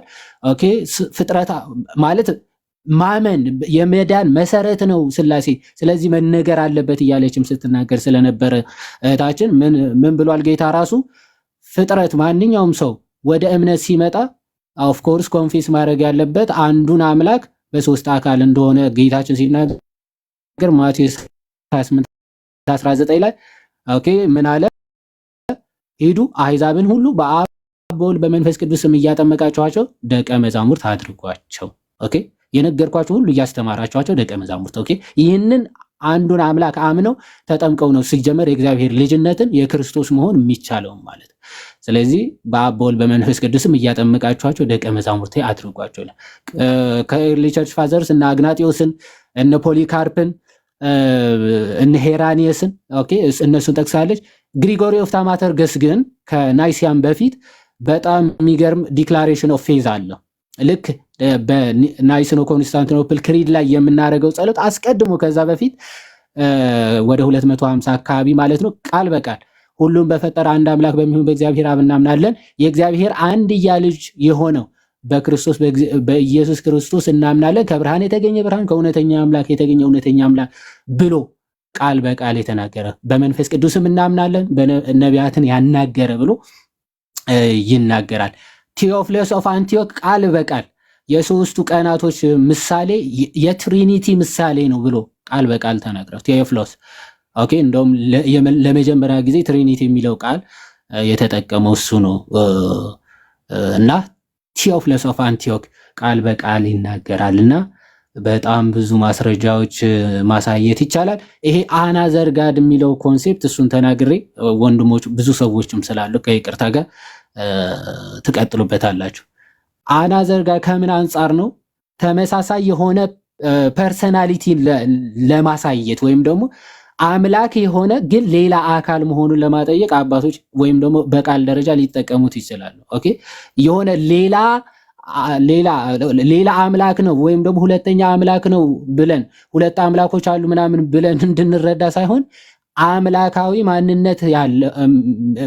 ምንነት ያለው ሌላ ፐርሰን የሚለውን ኢንዲኬት ለማድረግ ኦኬ ሊጠቀሙት ይችላሉ። ግን ራሱ ጀስቲን ማርቲር ራሱ አንዲት መለኮት ወይም ደግሞ አንዲት ግዛት በስላሴ በሶስቱ አካላት እንዳሉ ኦኬ ፖሊቴስት ሳይሆን ሞኖቴስት እንደሆነ በሚገባ ጀስቲን ማርቲር ራሱ ያምናል። ኦኬ በጽሁፎቹ ስላሳየች ማማዬ ማለት ነው። ስለዚህ ያ ፐርሰኑ መለኮታዊ አካል የሆነ እንደሆነ ለማሳየት ኦኬ ግን ሌላ አካል መሆኑን ለማጠየቅ እንደዚህ አይነት ቃላቶች ሊጠቀሙ ይችላሉ። ግን ስሪ ጋድስ ተብሎ በጭራሽ አይጠቀስም። ጀስቲን ማርቲርም ጽሁፋውን ከፍቼ ባሳይ ጥሩ ነበረ፣ ግን ሰዓት ላለመፍጀት ይበቃል እና ጸጋውን ያብዛልሽ። ያው እንደምታኮሪን እናውቀው ነበረ። ልጅቷም ተምራ ወጣለች ብለን እናስባለን። እግዚአብሔር ይስጥልን። እሺ ዮሐድዬ እግዚአብሔር ይስጥልን፣ ቃል ታሰማልን። ወንድማችን ዮሐድ የምንወድ ዮሐድዬን ፎሎ እያረጋችሁት 100 ሺህ ማስገባት ቻሌንጅ ጀምረን ነበር፣ አትርሱ። እሺ ፕሊዝ ፎሎ እያረጋችሁት ዮሐድዬን። እሺ ጋዲሳ ይቀጥል። ደግሞ እንኳን በሰላም መጣ ጋዲሳ። እንኳን በሰላም ቆያችሁኝ። ቀሲስ ይፍቱኝ ይባርኩኝ። ሁላችሁም ሰላም ብያለሁ። ገስት ላይ ያላችሁ መምህራን ወንድሞችም እንዲሁ። ማማይ እንዴት ነሽ?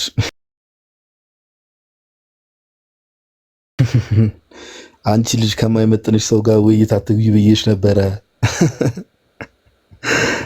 ጌታ በሚያውቀው ይሄ ምንም ቅድም መምህር ኤፍሬም እንደተናገሩት ባያዝዳላ ከሶስተኛ ወገን ቆሞ ላይ አሁን ክርስቲያን ባልሆን ራሱ ምንም እምነት ሳይኖረኝ ውጭ ላይ ቆሞ እንደሚመለከት ሰው ሲጀምር አትመጣጠኑም። ሁለተኛ ደግሞ ልጅቷ ሲጀምር ቅድም እንደተባለ የሆነ ነገር አንብቢ ተብላ ተሰጣት። ከዛ ያንን ነገር ገብታ የማንበብ ነገር ነው። ሶርሱ ኬት እንደሆነ አታውቅ፣ ዝም ብላ እንደ ስድ ንባብ የማንበብ ነገር ነውና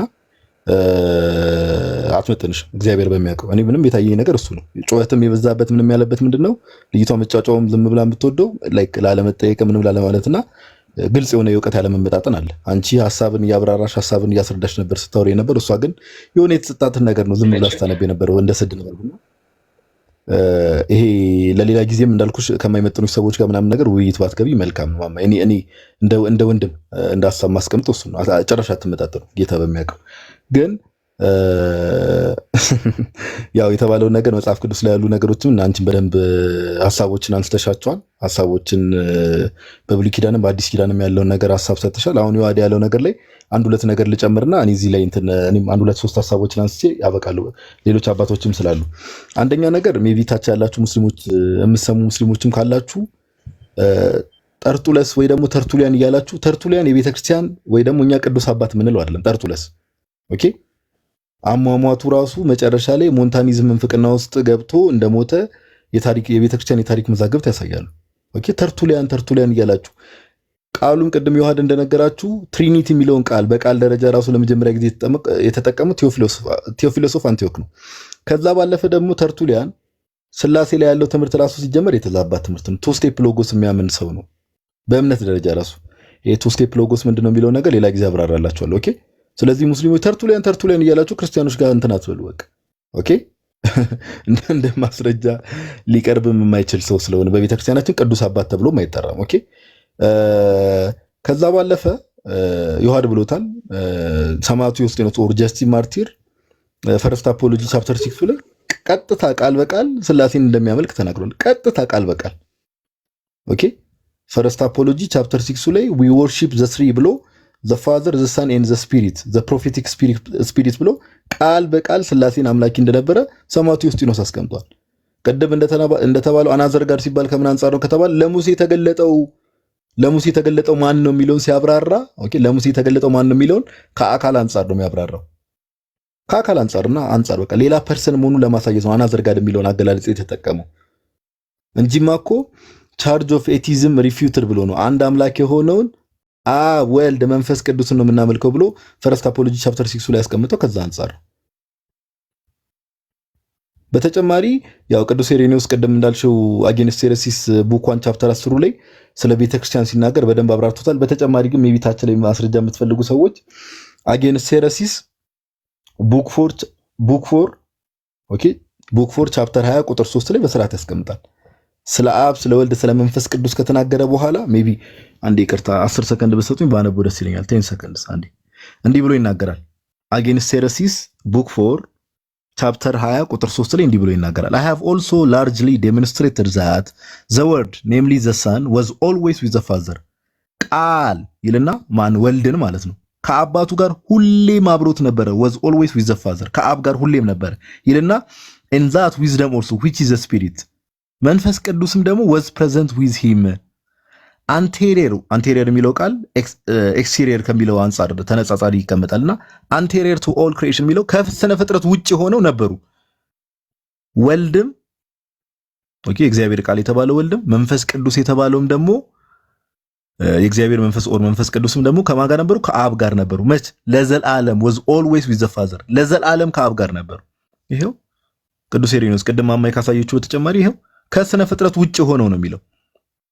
ኦኬ ይሄ በግልጽ ቅዱስ ኢሬኔዎስም የሥላሴ አማኝ እንደነበረ ሌሎችም ማሳየት ይቻላል። የመጨረሻ ግን አንድ ልናገርና ዮሐዴ ቀደም ብሎታል። ሴንት ግሪጎሪ ታማታርገስ ወይ ደግሞ ሴንት ግሪጎሪ ዘ ወንደር ወርከር ቅዱስ ጎርጎሪዮስ ተማሪ ገባሬ ታምራት የሚባለው ማለት ነው ኮንፌሽን ኦፍ ፌዝ ላይ ከዛም ባለፈ ደግሞ ኦን ዘ ትሪኒቲ የሚለው ጽሑፉ ላይ በግልጽ ያስቀምጣል። በግልጽ ቃል በቃል ማለት ነው። ይሄ እንግዲህ እስካሁን የምናነሳቸው 100 ምናምን ዓመተ ምህረት ላይ ነበሩና ከዛ አሁን ደግሞ 200 ምናምን ዓመተ ምህረት ላይ ነበር አባት ነው።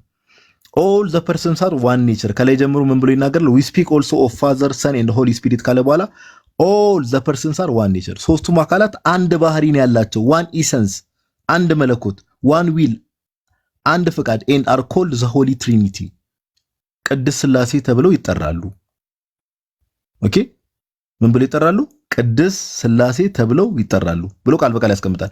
ወረድ ብላችሁ ስታነቡ ደግሞ yet the divinity does not consequently receive any increment but the trinity remains as it was ካለ በኋላ ያው ወልድ ስጋም ከለበሰ በኋላ ትሪኒቲ ላይ ወደ ኳተርኒቲ ወይ ወደ አራትነት የሚጨምር ነገር የለም እያለ ያስቀምጣል። ኦኬ ስለዚህ በተወሰነ መልኩ እንኳን እነዚህ አንድ ሶስት አባቶችን ብንመለከት ከኒቂያ በፊት የነበሩ አባቶች ሁሉም የሥላሴ አማኝ ናቸው ቃል በቃል እና እንደው ዝም ብለው የሆኑ ሰዎች ጽፈው ያመጡላትን ነገር አምጥቶ የማንበብ ነገር ነውና ማማይ ቃሎት ያሰማልን። ትዕግስትሽ ራሱ በጣም የሚገርም ነው። ዲስኮኔክት አድርጎ ራሱ የሚያስወጣ አይነት ባህሪ ነው ልጅቷ ስታሳይ ነበረው።